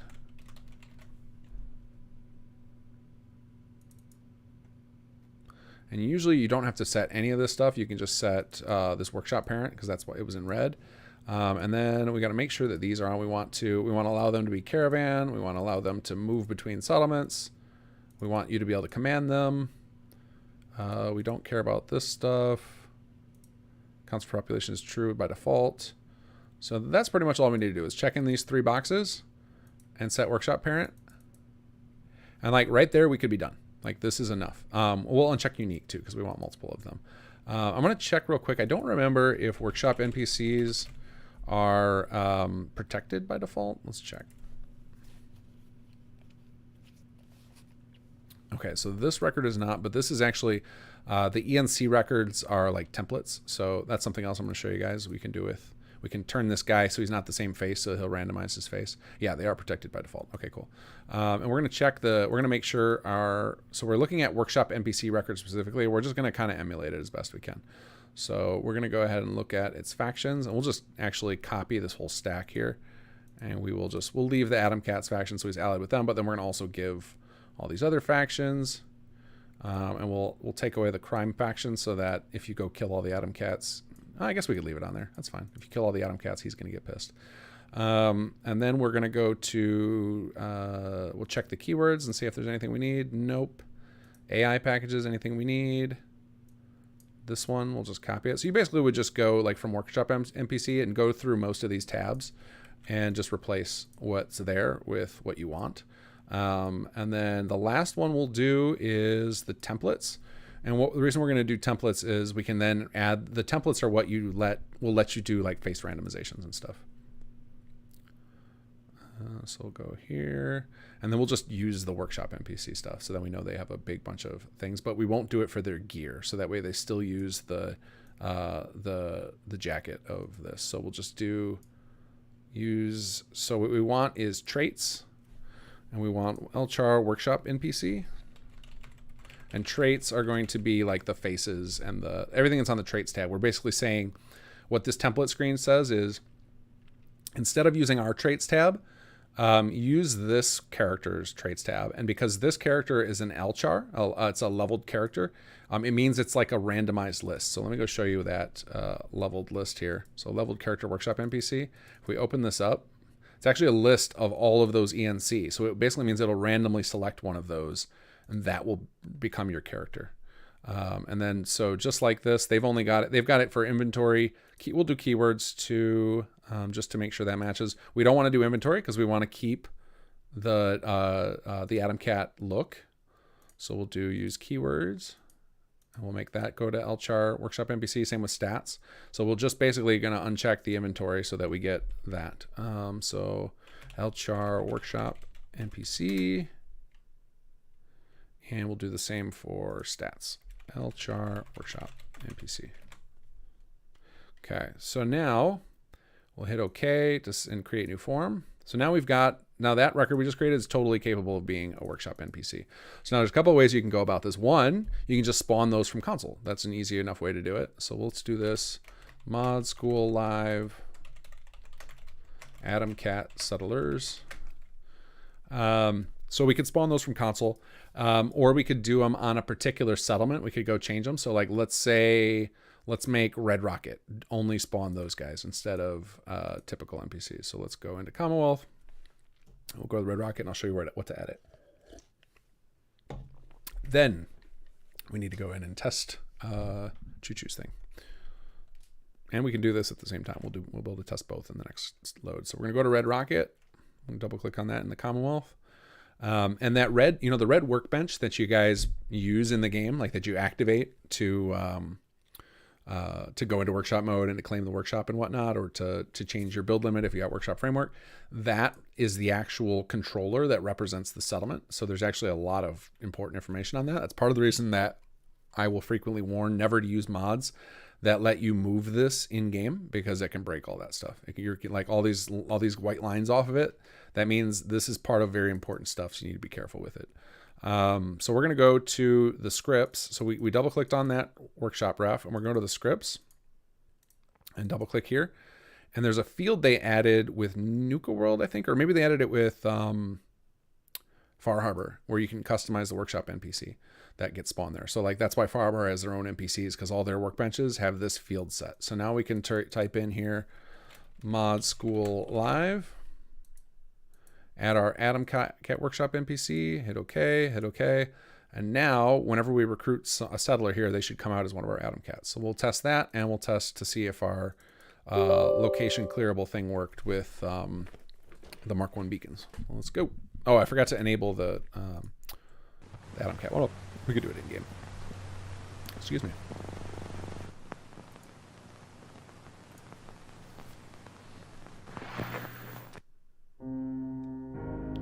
Godzilla, is there a way to make CK more stable? There is a community created CK fixes that a lot of people love for that. You could go try that. That can make it a little better. But eventually you just learn the types of things that cause it to crash. You just avoid those. Ooh, I see the Mega Pack is... That's funny. The Mega Pack is one of the most popular mods today, but it only has 1 rating. That's nobody has time for rating mods anymore. All right, let's go down to the bottom. We should find our Mod School Live. We'll enable that. All right, so just to recap what we're about to do, we're going to go test a Mark 1 beacon in our custom cell. So we're going to need to get that console command ready. And we're going to go to Red Rocket and summon some settlers. And I have a console command for that as well. Okay, let's load up that save again. Not that one, this one. Oh, right next to Red Rocket, so perfect. We can do that right away. So to do it dynamically, I believe Workshop Framework actually adds that possibility with some scripts. You could dynamically like inject a settlement and make it that way, but that's way more than I'm going to show you right now. So I'm just showing you the easiest way would be to, like the absolute easiest way would be after you created what I just did is just spawn them in with console wherever you want them, and then go into workshop mode and click move, and you'll be able to assign them to whatever settlement you want. That would be the easiest way. And then if you want to take it up another level to what I just did and actually just pick a settlement and hijack it, you could do that. There's a lot of different ways you can go about it. But I'll happily post this plugin. I might add it to I have the Bethesda Mod School mod page already. I might just add both of these plugins there so that you guys can go tinker with them and use them for learning. All right, so let's go. Whoa, my frame rate is awful. Okay, all right, so once we get inside the settlement, there's a command you can run when you have SS2 installed. Call quest function, SS2 NPC recruitment manager, settlers, and then however many you want. So we'll do 5. We'll see how many. I don't remember where they appear. Might be like just out of town over here. Oh, I think it's behind the building over here. So here's our first Adam Cat. I wanted to introduce myself. I wanted to personally thank you for giving us this opportunity. Any place you want me to pitch in? No. And so now, because I used the settler traits, they are using the generic voices. So if we wanted them to use the Adam Cat voices, like of all those characters, we would have to create our own char list that had those voices in the mix, which would be a little bit more complicated. But there's one of the settings on the traits tab is what voice they use. So now we get all these characters named Adam Cat. They're all going to be rocking the Adam Cat vests. But right now. The nice thing with them having the generic voices, even though they don't have the funny way, the fun way of talking, I shouldn't say funny, the fun way of talking, they don't have that type of dialogue. If you used those voice types, like if you use the actual Adam Cat voice types, they actually wouldn't be able to support a lot of the features in settlements because the Adam Cats weren't designed for that. So like things like the working bartering, or like some of this type of stuff. Like, I don't think we've met, or the Not right now. you got to help us right now, Radiant faction. Like, they wouldn't be able to support all that. So using the settler voice types is actually a benefit anyway. But that's how you create a custom settler. You don't have to do the thing with the miscellaneous faces. We could have just had a bunch of clones of Blue Jay, and that would have worked as well. But setting that template tab and pointing it to leveled character records lets you have those dynamic sets of faces and stuff. So it's pretty easy. It's pretty. This engine lets you do some pretty cool stuff. All right, let's try out the Mark 1 beacons. So we first need to get our. Oops, I forgot. I need the ID again. I almost have it memorized. I know it's like 1100, maybe 1776. Let's see if I got it. Rad Roach for MISC 1107 1776. All right. Or 1100. Sorry. 1776. There we go. Let's connect to our door.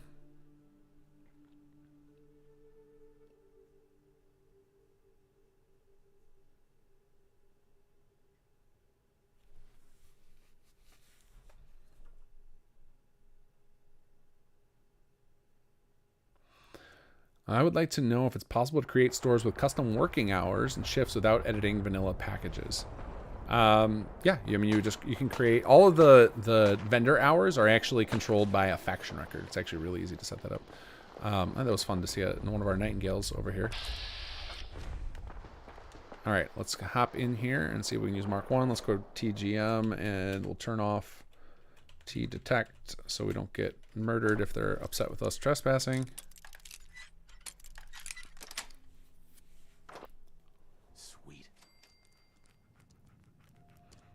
Okay. Oh, and so that means they're not going to fight the rad roaches. Oh, we'll take care of that for you guys. Oh, and this time we got like a husband and wife because it's all dynamically chosen each time. Okay, so now we try and drop a Mark 1 beacon.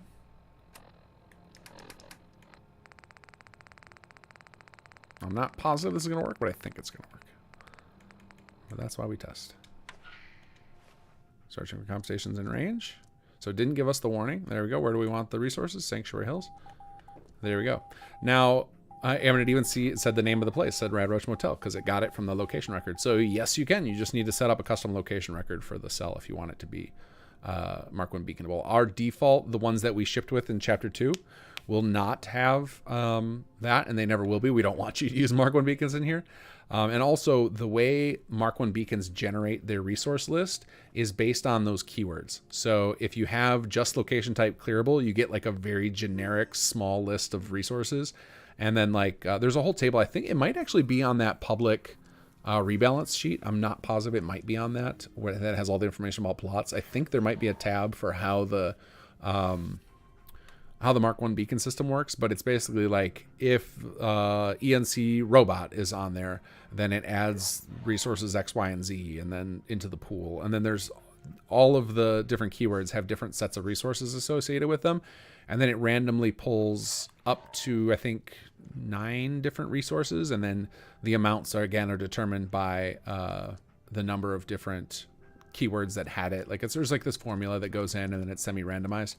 So like right now, if we were to pass time until that happened, I'm guessing we would get a pretty small load of stuff, but we can try that. We can see what happens. But you'd want to add more keywords to your location than just clearable. Any of those ENC, any of the types of location keywords you see on vanilla locations are good ones to use. So usually it's they'll start with LOC in the keyword set. And it's usually most locations have one for the type of enemies and another one for like the build kit that is used. So, you know, like a hospital or an office or whatever. All right, so let's do a pass time of, we'll do 48. That should be enough time to trigger it.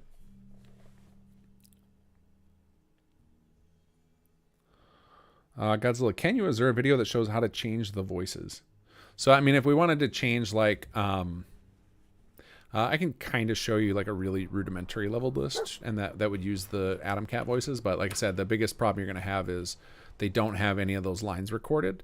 And so one of the ways we can get around that and just let them exist as sellers that just don't speak much, other than, you know, their arbitrary idle lines, is if we get rid of, so the what controls what We didn't get that to trigger yet. All right, we'll pass another 24, I guess. One of the things that controls which lines an NPC tries to speak are their factions. So that's actually something Bethesda uses a lot to control what people should speak what lines. So if we go back to our mod school live in the NPCs, our actor, the factions we copied from the workshop NPC because we wanted them to be able to use all those lines. So if we were going to switch over to Atom Cat settlers, we'd basically just get rid of all these factions because most of them are for that. Let's see here. Go to the factions tab.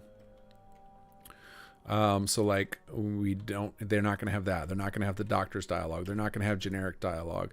We could leave them in generic NPC. That's fine. They're not going to have any of this Minuteman Radiant dialogue. They might have the rescue dialogue, but we'll just assume they don't. They don't have the attack. So you can see that a lot of them are named dialogue. So any of them with dialogue in them or this vendor stuff, we're going to delete these out because what will happen is they'll try and speak it. And since the voice files don't exist, they'll just say nothing and it'll just be subtitles on the screen. I think this should work though, just getting it down to that. Any of them that say vendor or excuse me, dialogue in the faction name, they're not going to work if we switch over. So what we would then do for this is we would we'd go to leveled character here and we'll create a new one.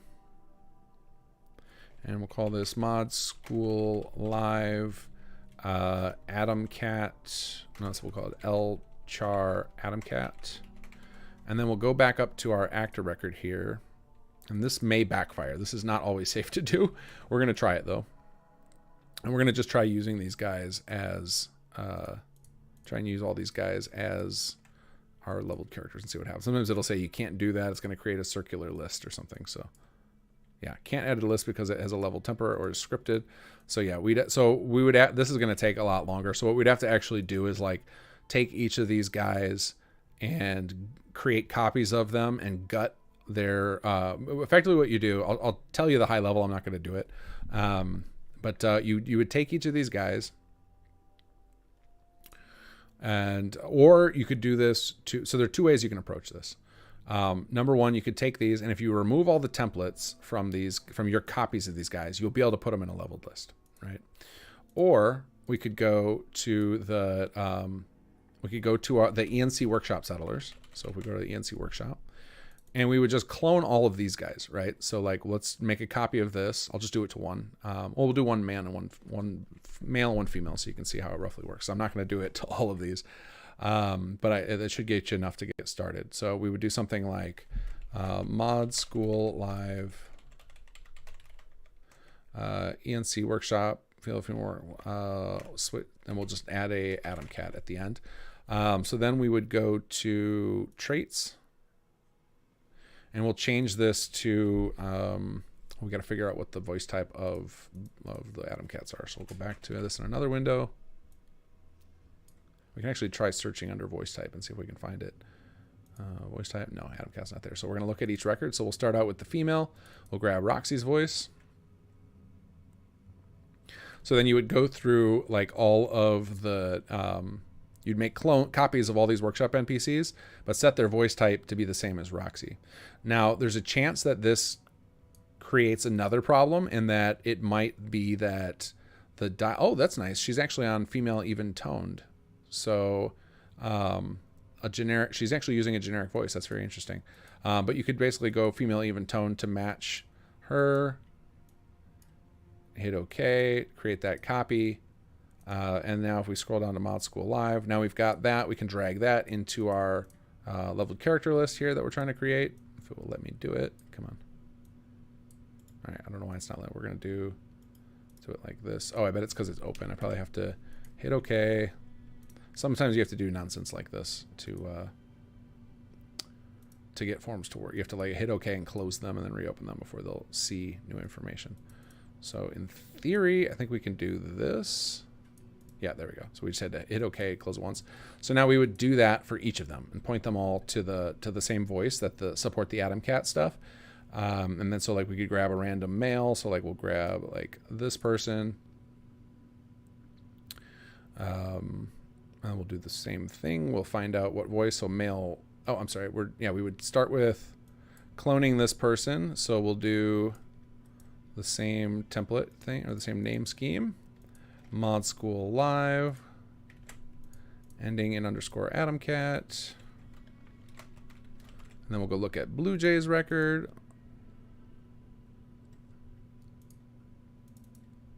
Find it. His voice type might be a generic too. It's interesting, Bethesda did that with a lot of characters. They used like the same characters. So like these characters actually would, because they're using vanilla voices, they actually would support all of the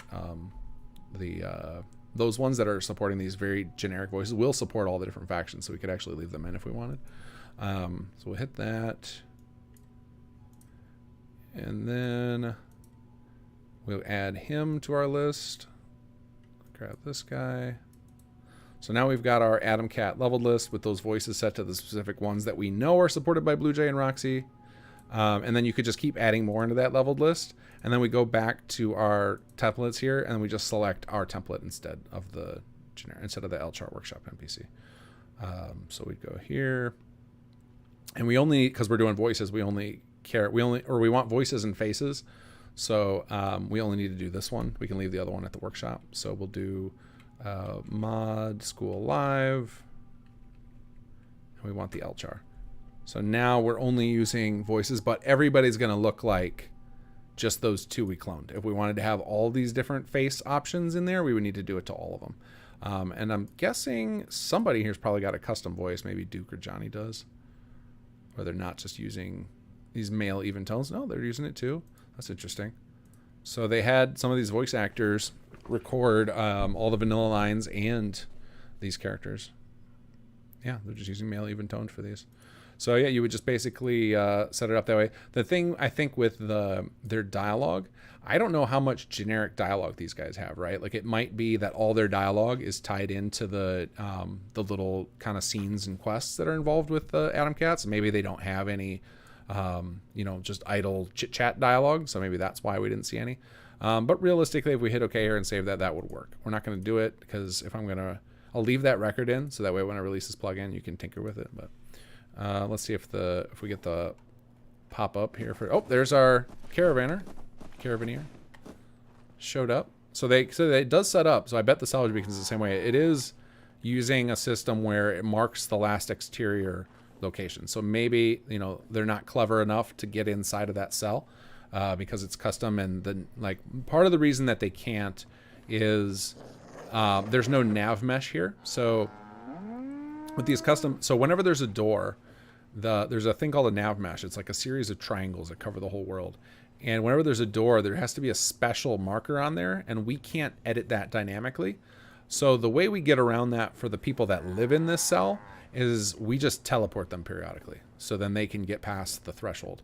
But our caravaneer isn't going to be teleported, so they're going to get as close as they can and then just kind of hang out because it's like, okay, there's no path to get into that door. Otherwise, they would try. All right, we're going to pass 72. So I think what's happening here also is it couldn't calculate a reasonable distance calculation, so it just went to the max time, which is 72 hours. So now we should get our little cow pop up soon. There it is. So, holy cow. That's a bug. I got to add that to my list to fix. We should not have been, oops, and we crashed the game. That is why you got to be careful with the pass time command. When passing 2 blocks in 72 hours, too much for the engine to handle. But I got to put that on my bug list. That was a lot of resources for a no-name location. 17 steel and wood. That actually might work out, though. I'd have to look and see the formula we have for that. It might be that isn't that big a deal, and it just was a shocking number, because usually when you do Mark 1 beacons, you get a big variety of materials. But we do have it set up to scale, like the wood and steel are the least valuable resource, so it does make sense you'd get a lot of them. I'll have to look into it, make sure that that's not a fluke in the system. But I think steel and wood are set up as our fallbacks. Those are like, okay, your location had 0 useful keywords to figure out what kind of resources you should get. So I think it defaults to wood and steel. So there you go. You have proof you can use it. Choo-choo, just when you're doing it, don't pass time for 6 days in a row. That you will crash your game. All right. Got that on my note list. Okay, so now we've seen we can make custom settlers. We've seen you can use Mark 1 beacons inside your custom cells. Let's see here. Okay. And then AA asked about stores with custom working hours. So I'll just show you like a vendor faction, and then you can just use that to, you can just take it and duplicate it and then give it to one of your NPCs. So if we like look at, let's see here. I didn't know. Oh yeah, doesn't the Abernathy, the wife, I think, will sell you stuff. So you basically like find a vendor faction that you want. And the way the vendor factions work is you basically ignore all of this ranks, crime, and everything. Just go to vendor.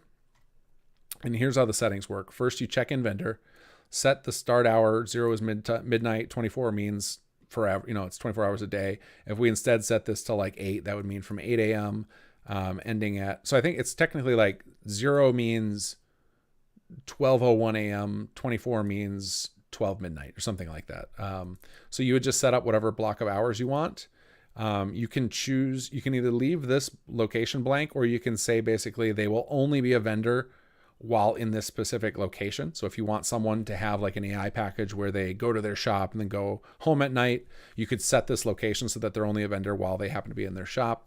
You then put a actual container somewhere in the world. So you'd like literally like drop a container in the world. Usually there'll be an invisible container placed under the world or something. And then you select it. And that is both the inventory they can sell and anything you sell to them. That's where it gets stored at. And then you choose how they want to react. If they want to buy stolen items, if they want to buy non-stolen items, and then you can choose one of these vendor items lists. And these are the types of items that they're willing to buy from you. And if you check in this buy, sell, everything not in the list, that basically means they'll buy anything. So Abernathy Farm, they're an awesome vendor. They probably have very little gold in their inventory. And I think the gold they have every day is determined by the chest you set up.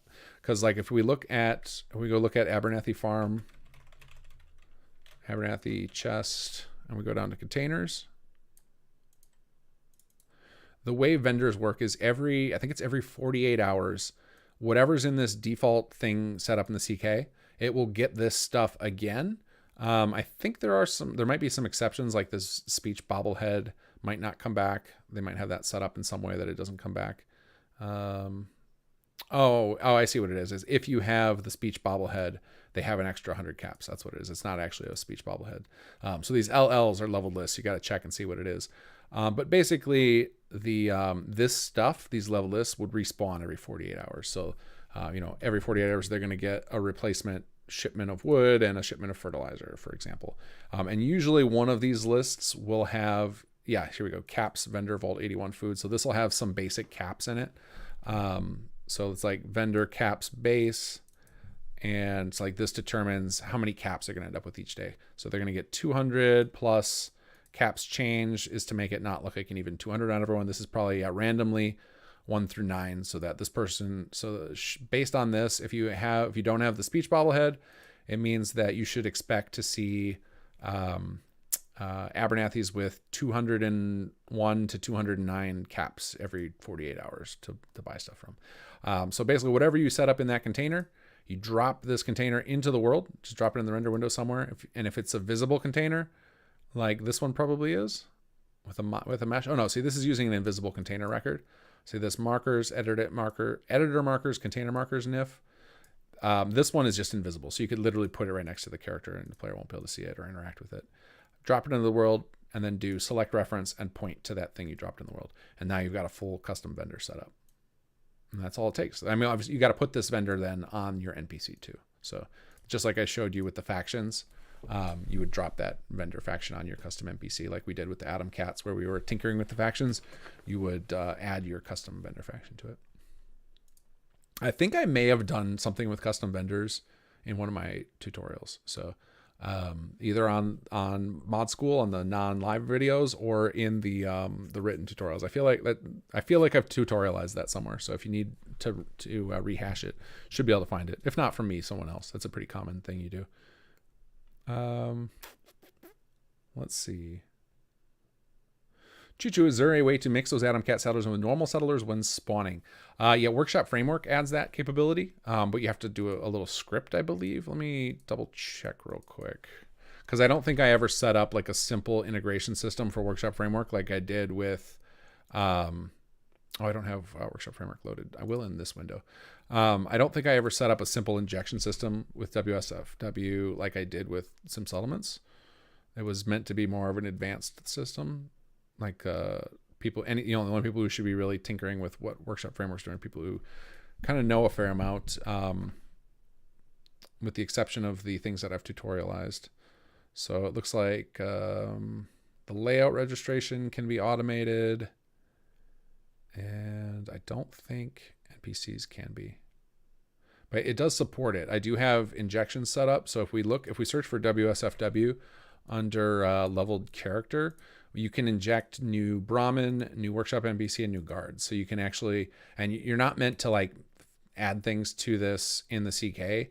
You're supposed to do it with a script to inject things into this. And I have a script set up. It might be documented. Let me check that. It might be documented on the GitHub page. The GitHub page for Workshop Framework is public, so that anybody can get access to the source code and tinker.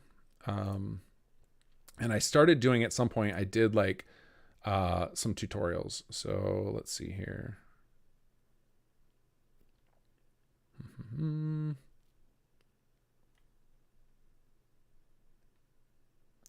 Control manager, assault manager. Oh wow, I'm surprised I documented the assault manager. That's pretty cool. The assault manager is the system that Conqueror uses.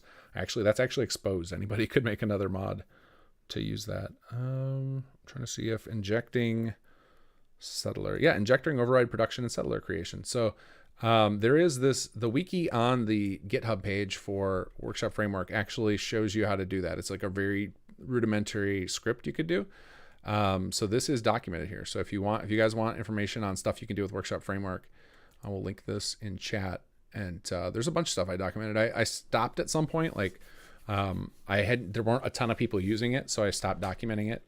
But there are a few other new systems that have been added that people could take advantage of. I think the most powerful one we have that I haven't seen anybody else use is our UI manager. So if you think about like the way we use the barter system for all sorts of things, like for the for selecting building plans and selecting HQ rooms, or the looping message system we have for selecting a city plan, where it will ask you to select it or hit next. Like I've got those systemized so they're effectively one line of code, and you can get that same functionality in your mod.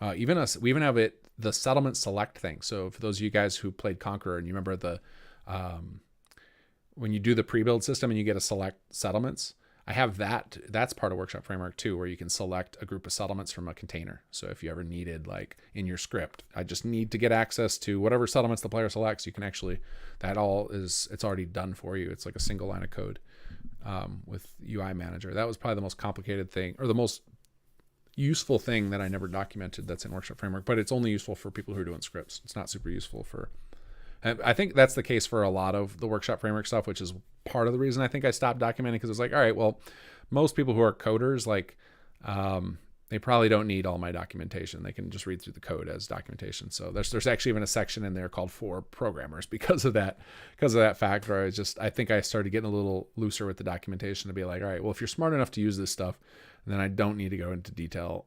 Or I shouldn't even say smart enough. I should say if you're experienced enough, if you have the background, then I don't need to document it a ton. Choo-choo, sorry if I covered this earlier, but can you make settlers in the cell be made to wear a certain outfit? For that, you would just make a custom NPC.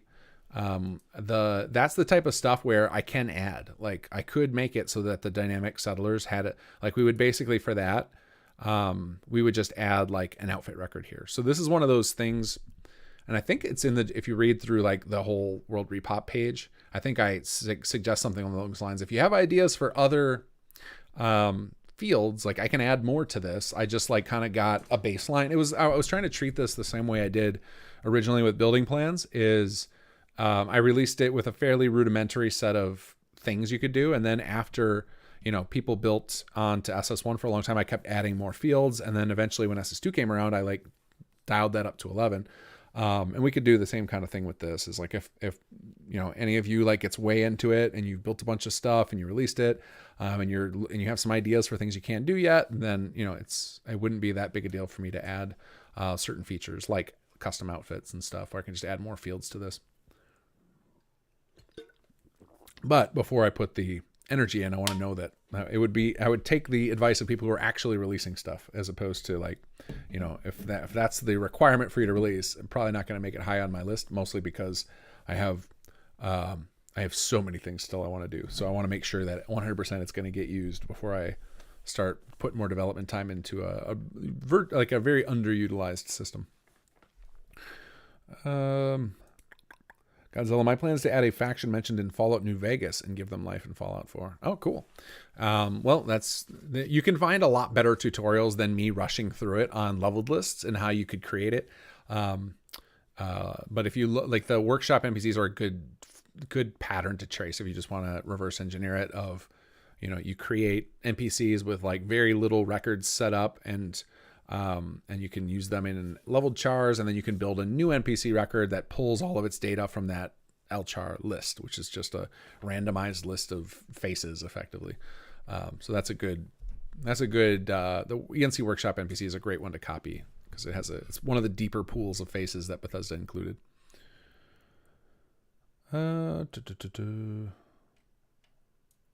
Yeah, finding some abandoned places with World Repop sounded cool. I agree. I think it would be really cool to do, take some of the building structures that are a little meatier, a little bigger, and then either, you know, fill them out with a little dungeon, or even do something like you go into a smaller place and there's like a cellar door, and then there's like a big cavern underneath, or something like that, or like access to the sewers, or you know, stuff like that. You could kind of get crazy with it, and build whole dungeons through the World Repop system. Absolutely. I think like even if there were just one out there, like say one person released a cool dungeon in the World Repop, it would make the whole World Repop system that much cooler, right? Because then you'd want to check every door to see if you got, you know, if you got lucky and rolled it.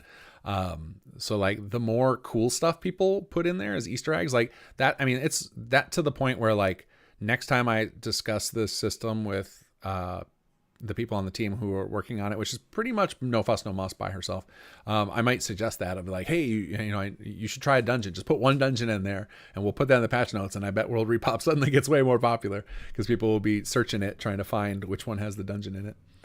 I think that'll be cool. So I'd love to see more interesting stuff, not just houses. Atom Cats were meant to be another faction that got cut back. Oh, that would have been cool. Is that something like that people just speculate, or is there like cut content or mention of it in like a development diary or the art book or something? Choo-choo one, I found a bug. I am sure you will report it to me later. Or unless you were talking about me finding bugs, I know what you were talking about. You found a bug because of because we got all those resources. Yeah, that might actually be normal. I have to go look at the formula. I'll go do that tomorrow.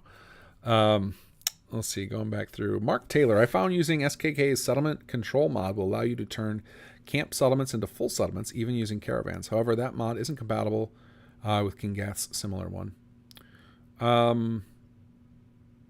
What is I don't know what similar one are you talking about? It's not compatible with Workshop Framework. Is that what you mean? What is SKK's? His mods. He usually loves to make his stuff compatible with mine. Like we talk on Nexus periodically. Let's look up that. I'm curious which one of mine he wouldn't have been compatible with. What did you call that? SKK's. Where was that line? Settlement control. Let's look that up. It would make sense for it if he released, especially if he released it before Workshop Framework. It would make sense that it wouldn't be compatible. It's not coming up that way. Let me look for just SKK. Search by author. Oh, and actually he puts his name in all his mods, doesn't he? So I could do it either way. Let's see. Settlement attack system. What does he have here? The mobile workshop. Is that what you're talking about? He's got the mobile workshop. Settlement workshop ownership utilities. Maybe that.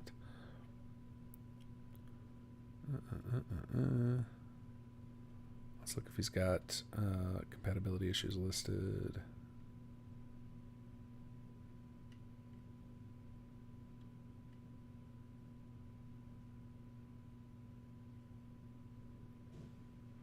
Yeah, it doesn't mention Workshop Framework as a known thing. It says it doesn't edit any vanilla things.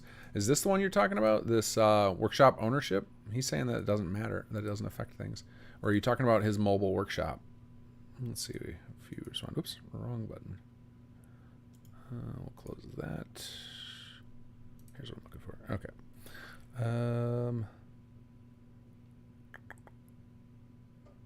Ownership utilities. Doesn't recommend using it, but you can. Interesting.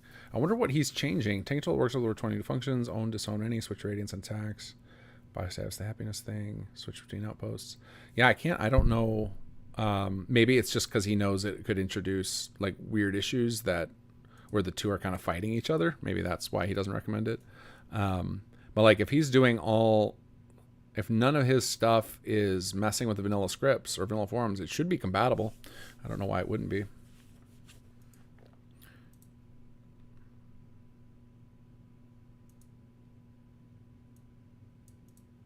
Where would I go to ask for an outfit field? Ask for it in the description of your World Repop mod that you're going to make, Choo-choo. Let's see here. Dungeon Rep idea is what I'm thinking of doing. There's a cave that can only be opened when you get sucked into a whirlpool. Yeah, the world. So the World Repop using it with like a cave. I'm trying to think how that went. I mean, like you could add your own doors for sure. And then if so that's one of the things that, like I mentioned, the door thing.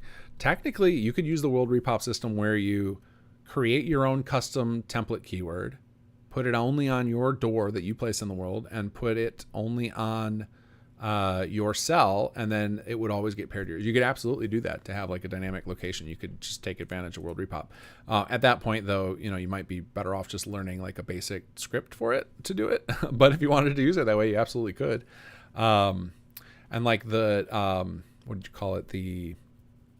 I think the disadvantage there is the door situation might get awkward. Like a cave, you would think it would be more one of those like auto doors, which I guess could work. So there's this special door type. I never even thought about trying that with World Repop. I think it would work, but I'm not positive. There's this type of door where it gets activated by you getting close to it rather than you activating it. It's these, I think it's called auto load door. Yeah, it's these. And it's basically like if the player gets inside of the green circle, it shows that like, to Commonwealth thing, like it hovers just to kind of warn the player, hey, you're about to pass through it. And then when you get to the red circle, it teleports you outside. In theory, I guess this would work with World Repop. I don't know. It might not. It'd be worth trying. It'd be a fun experiment. I'm not going to do it right now, but you could try it. And like that could allow you to use that. But you could also do something like a lot simpler with without World Repop. If you want something to appear, you could basically just like set up your your doors and everything and start yours disabled. And then you would just have a script, a really basic script that would just say to grab that door, your door that's disabled, and run the script called enable on it. And like that's how simple it would be. I wouldn't be shocked if there's a default script that does that, like a trigger box or a I'm trying to think of what else, or like a response to a quest changing stages. Like there's probably way easier to do it than World Repop. But if you're thinking something that you would go through one of our cells, like one of our generic doors, and that could be a great way to do it. Let's see here. I'm going to close some of this stuff out. Bring up the Papyrus Manager. Let's see, default enable. Let's see if there is a script for that. Yeah. So there's like, you can set up things to enable or disable when something dies. You can enable and disable things when something triggers. So like when a player walks into a box. Let's see, enable. You can enable when something loads. So like as soon as you get into an area, you can enable something. You could enable it on activate. So then it could have like a button you push on a wall, and like that could trigger it. So there's a lot of some of that type of stuff is real easy to do in the base game. Like you just have to learn a tiny little bit to do it, which is why I highly recommend people watch. Like if you really are enjoying modding and you start getting into building cells and burning world spaces, is go check out like I love Dark Fox's tutorials because he covers a lot of dungeon making stuff, and the stuff for Skyrim like almost all translates over 1-to-1 to Fallout 4, which is really cool.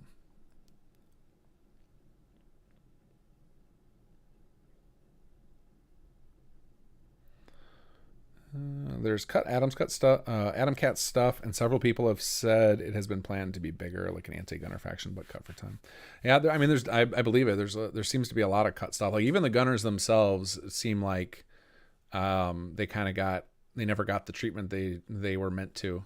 They got used a few times in quests, but never really fleshed out. And then you can tell that they wanted to when they started giving them more backstory in Nuka World. So yeah, it wouldn't shock me if there's quite a few things they wanted to do that got cut for time. I mean, that's the same thing that's gonna happen to us. We cut a lot of stuff for time, and we're a mod, so we don't have money holding us back really. Oscar Fry, I missed a question from you earlier. This isn't really a question related to the stream subject, but I have two. Will you be going back and 100% bug fixing chapter 1 and 2 before dropping chapter 3? I ask because C2 version 2.3 plus has been very buggy. No, definitely not. I mean, it could take me 10 years to get SS2 completely free of bugs.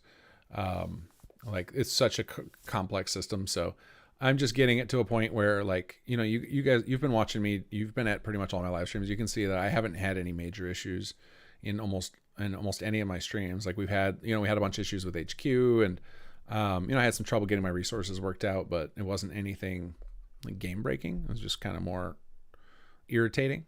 And we're getting them slowly fixed up. So like I'll probably have a hot fix tomorrow or Friday, because CBR Gamer fixed some more of the resource code, made it a little more robust.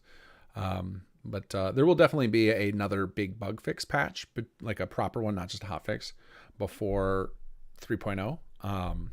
And then 3.0 will have a lot of bug fixes too, because like it's not like once we go dark, what I mean by that is we just won't be releasing the patches, but there will still be the same people working on stuff. So like CBR and Prod and Savala and a couple other people will submit fixes to me all the time. And I'll still keep incorporating those for the 3.0 patch. It'll just be like, instead of them coming every few weeks, it'll just be like all of a sudden they all come a few months down the road. So there will be a lot of bug fixes in 3.0, but the other thing is, even if I were to, take 10 years and fix them all, I'm going to inevitably introduce a bunch of new bugs with the new systems, because the new systems are integrated with the old. So it's almost, even fixing all of them in advance wouldn't mean anything, right? Because we're going to muck it up anyway again. So you just gotta be along with the ride. We're kind of, think of SS2 like an early access game. You guys are helping me flesh it out so that one day when we stop adding stuff, which we're getting closer to, I have, if depending on how things play out, I have a few more sets of mechanics I would like to add after chapter 3 that'll be post-launch content, and then eventually I'll just stop doing that, and then we'll get closer and closer to I don't think you can ever get to a bug-free version of a mod this complex in this engine, because the engine itself has a lot of bugs. So we're built on a foundation of sand. So 100% bug-free is just not a realistic goal. I would love to get there. I would need engine control, and it would take me a long, long time, because this system is it's way more than a small team can handle. Like our system is as complex as a lot of full games are now. Just looking at the amount of code, I've seen games with far less code than we have, and so to get it to bug free, we'd need a lot of time at our scale. I'm hoping that one of the things that will happen later on in the life of Sim Settlements, once I'm done adding features and it's just kind of in maintenance mode where I'm taking that stuff out, I will then open source the code. Not open source in the sense that hey, you can just make your own copy of the mod and release it, but more I'll put it up on Git publicly so people can learn the code and find the bugs and release their own patches or submit stuff to me more regularly, and that will help to get those bugs cleaned up over time, so that because people will presumably, unless something crazy happens, we'll continue to treat these games the same way they do all Bethesda's old games, and there'll be people playing Sim Settlements for 10 years, and then so that timeline will happen. I just don't know that I'll be around for the whole ride, as far as working on bug fixes forever.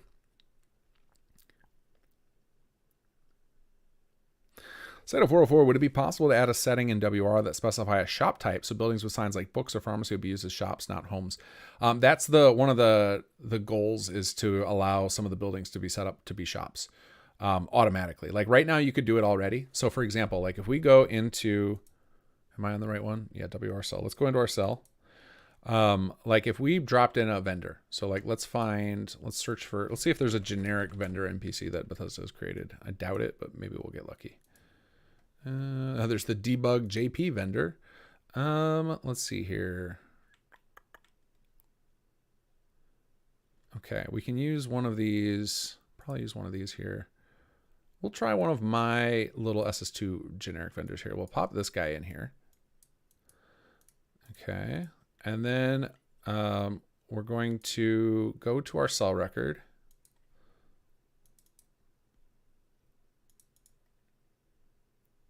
And we're going to do specific owners. And we're going to pick our reference who's in this cell.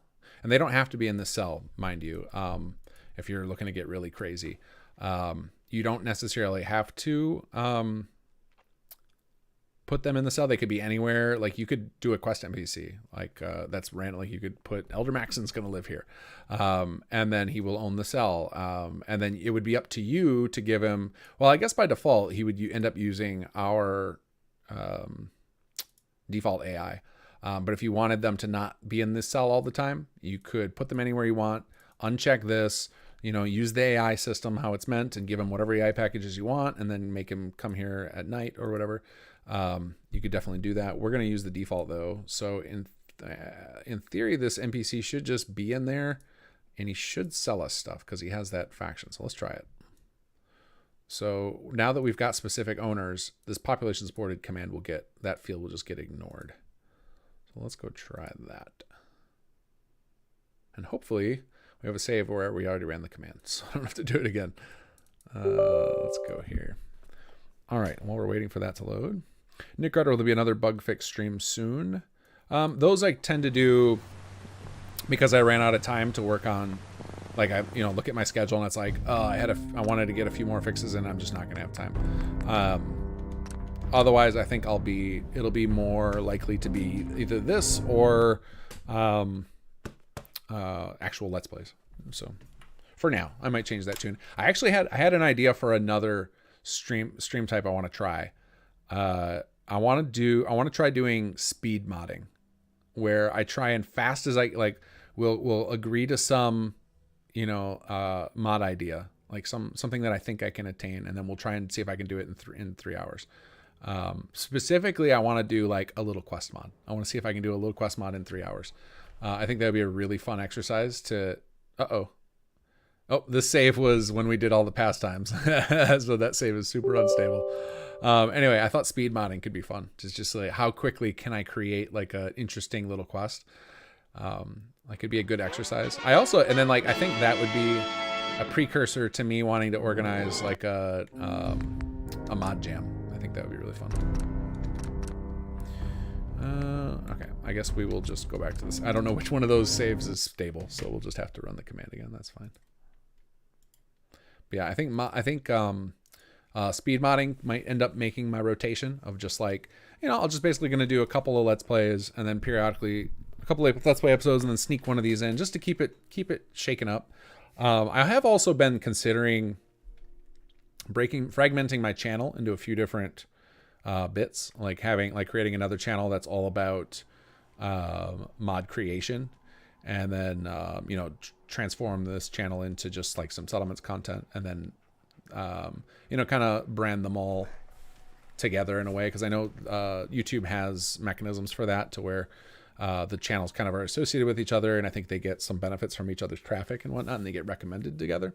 It's just so that people who find this channel are just like, I just want to see the Let's Plays, or I just want to see the are just not interested in all this mod making stuff, then can have it filtered out a little more easily, and then I can do more crazy experiments like that without hurting our placement. And like I don't even generally worry about that a ton. Like I'm not a YouTuber, I'm a modder who uses YouTube as a tool, but if I can't show up in search results, or if I don't show up ever on recommendeds to Fallout players, that's not great. Especially like when we release trailers. So I kind of care a little bit about my presence and whatnot, but definitely not my primary concern. All right, Red Roach for MISC. And then we run this command 11.00.17.76. Okay.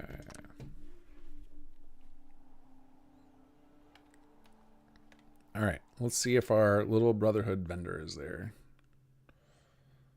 And is he going to be battling red roaches? Or do I have his... It could be that I have his faction set up to... He doesn't care about red roaches. Though this is one of the vendors we use for the Bunker... Excuse me, the Bunker Hill ROTC city plan. Standing down. There we go. All right, requisitions officer. Hey there. Yep, and immediately goes into vendoring.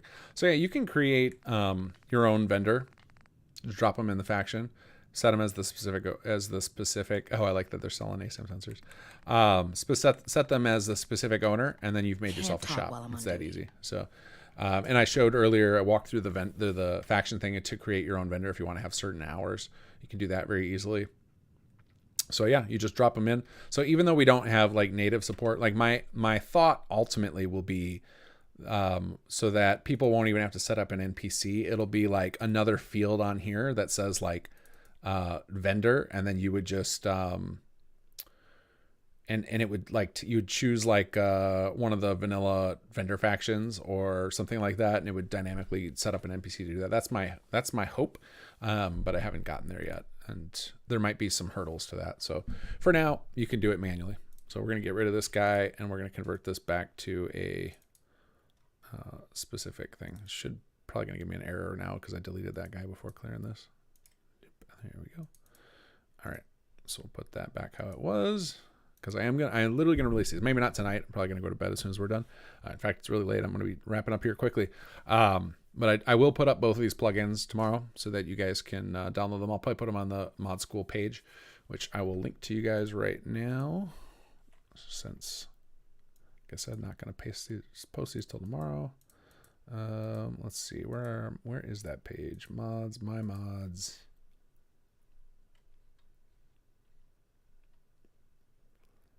Bethesda Mod School resources. Here you go. So if anybody wants to check this tomorrow for these plugins, so you can use them to compare if you're going through you were trying to follow along, maybe you ran into a problem.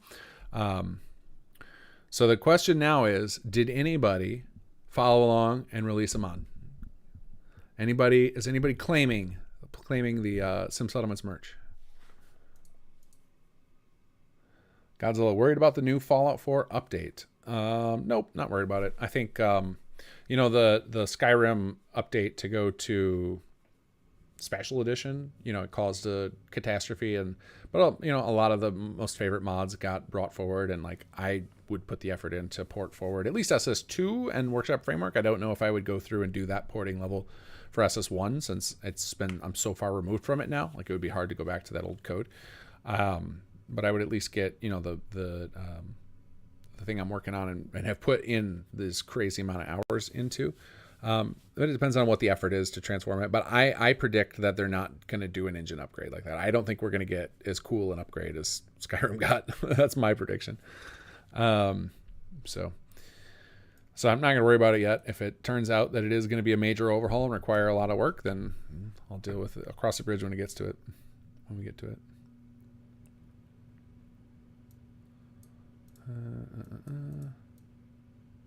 Are we still dead set against making our own game? No, we're not dead set against it. We just think we could provide. We feel like we could provide more value in the mod space than we can in a new game space, I think. But no, I actually had a pretty lengthy conversation with somebody on the team the other day about like basically continuing the conversation that we've had on the stream before about like what does SS2 look like as a game, and we had some what it resulted in, we got more to the point of like, okay, what are our strengths versus like what is an SS2 as a game, and like recognizing that like one of our strengths is like we have a really good story production team. Like we can create, we've got a really great connections in the voice actor community, we've got great writing, and like that's one of our strengths. And so it was like, okay, well then whatever it would be, we'd probably incorporate that into it, and looking at it from that perspective more. So not totally against it. I think I don't know if I've said this on stream, but I've said it many times to team members of like, the ultimate dream would be to get to like Dwarf Fortress status, to where it's like we just get to work on our own game and do it over decades to where it's like it doesn't matter that it takes us a long time. We'll eventually get to something really cool and like that people love. And it would be a low pressure situation where it's like it's not our livelihoods depending on it. That would be phenomenal. I love that idea just because I don't want to get to, like, while I want to work on stuff at the scale of Fallout. I don't do well in corporate environments. Like, I work best because I'm independent and can, work with those big behemoths, but working within them is, it murders my soul. Like, it's the bureaucracy is too much for me to handle. Like, everything just goes so slow, and I have so little creative input that like I wouldn't thrive in that environment. So I would like, anything that I'm bringing to the table now that makes you guys like my stuff, I would not be able to do that at a big company unless I was at the top, and you don't just get to skip ahead to the top. So so that from that perspective of like making your own game would be definitely a slow and steady process, I think. Because even if you had a big cash injection, like I don't have the experience to just, make a game like that. Like, something like Fallout 4 took a team of over 100 multiple years to do. So it's like, just being realistic about like what I want to make and everything. So I wouldn't say dead set against. I would say, acknowledging the reality is we couldn't make the game we like to make quickly. It would have to be our small team does it over literal decades. Or we go with a really small scale. That was another discussion of like, oh, we could do something like, like Outer Worlds did, where you start like a really small scale version of it, and then you kind of, scale it up over time. So yeah, not dead set against. Just there's a lot more discussion that has to be had of like what that might look like. Let's see. Computers say no. Maybe they already did. All I'm saying is, did you ever see Todd Howard and King Gath in the same place? Chichu1, thanks for doing Beth Mod School Live. It's been a big help. Awesome. You like the idea of speed modding? Yeah, I do too. I think it'll be a good exercise to make me faster, because I know when I'm modding alone, sometimes I get the YouTube itch or the read the news itch of like pop up something on my other monitor and be like, oh yeah, I can have that in the background. Which is just a lie to myself. Like anything like that while I'm trying to code or working on mods is a distraction. But it might turn out that it's the same thing when I'm trying to live stream. It might be that me stream of thoughting what I'm doing might be a hindrance, but I don't think so. I feel like when I'm doing this stuff, if I'm getting distracted, it's not about that I'm not on target, not trying to do the thing. If anything, I'd say I focus more when I'm streaming. That might seem hard to believe because I flit all over the place, but in my flitting, I'm constantly like thinking about what am I telling you guys or what am I showing you guys? Like there's never a moment where I'm like, okay, I want to just stop talking and go watch a YouTube video for a few minutes. Like that doesn't happen. So I'm very curious as an exercise, like how I would perform at it. And it might make me faster in my general mod time because I only have so many hours per week to mod. And like, that is why I can't give you guys infinite bug fixes and infinite, features, because I have a job and wife and kids, and so I need my only hope there is to get faster at doing the stuff I do modding so that I can do more. King F wants the YouTube fame exposed. Start making some shorts when you do the Wednesday dance. I want to have enough of an effect on the algorithm that when we release something we worked hard on, that it doesn't get lost. Like the chapter 2 story trailer went great for us. Like we got like 250,000 views on that. The chapter 3 teaser got almost nothing. And I found out part of that is because it got demonetized because we have a head explosion in there. So we learned that lesson. We will be keeping our chapter 3 full trailer gore free so that we don't get flagged. Because apparently that hurts YouTube's algorithm recommendation very much. And that makes sense. They want to make money. So they want videos they can put advertisements in front of. So that was a bummer because we put a lot of effort into that teaser. I should actually ask Pontus if he'd be up for re-editing it without that little moment, because we could just cut a few seconds earlier and add something else in there, or start the scene with the player loading the gun a few seconds sooner, just back all that stuff up. and wouldn't sync quite as nicely with the music, but then re-release it and see what happens. See what the algorithm does to it. That would be interesting. Choo-Choo-One, I am messing with a WR for Cosmos, but no standalone mod. No, I was teasing about the standalone mod. I just meant that like if people are actually engaging with the WR system, putting out content for it, and like actually going to use it, I'll be more inclined to put more features in. But right now, there are 0 WR mods as far as I know. I was hoping to inspire somebody to do one tonight. We'll see. Maybe in the morning there'll be one. I should put all these links in the video notes. Does anybody know is there a way to like search through chat history and find all those links? Because if I have to manually scroll through all this chat tomorrow, I'm not going to do it to find the links. But hopefully I will. I'll put myself a note to at least. I'll put in there update live description with link to mod school resources and reminder that the plugins are there. I can do that. I'll put myself a note. I'll do that much at least. I actually don't even remember all the links that I've posted tonight. There's a serious dearth of good games right now. It's been, I will feel, yeah, it does feel like I haven't been excited for a new game in a while. I think Elden Ring I was excited for. Starfield I'm now excited for, but yeah, not a lot of stuff I'm particularly excited for.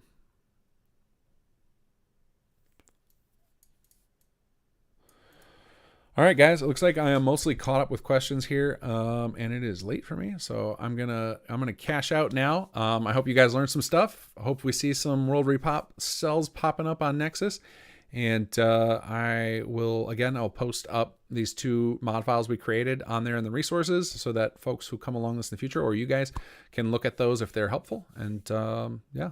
I will catch you guys next week, and I think it'll be time to start the hard mode Let's Play. So that ought to be very entertaining. All right, guys, take care, and I'll catch you next week.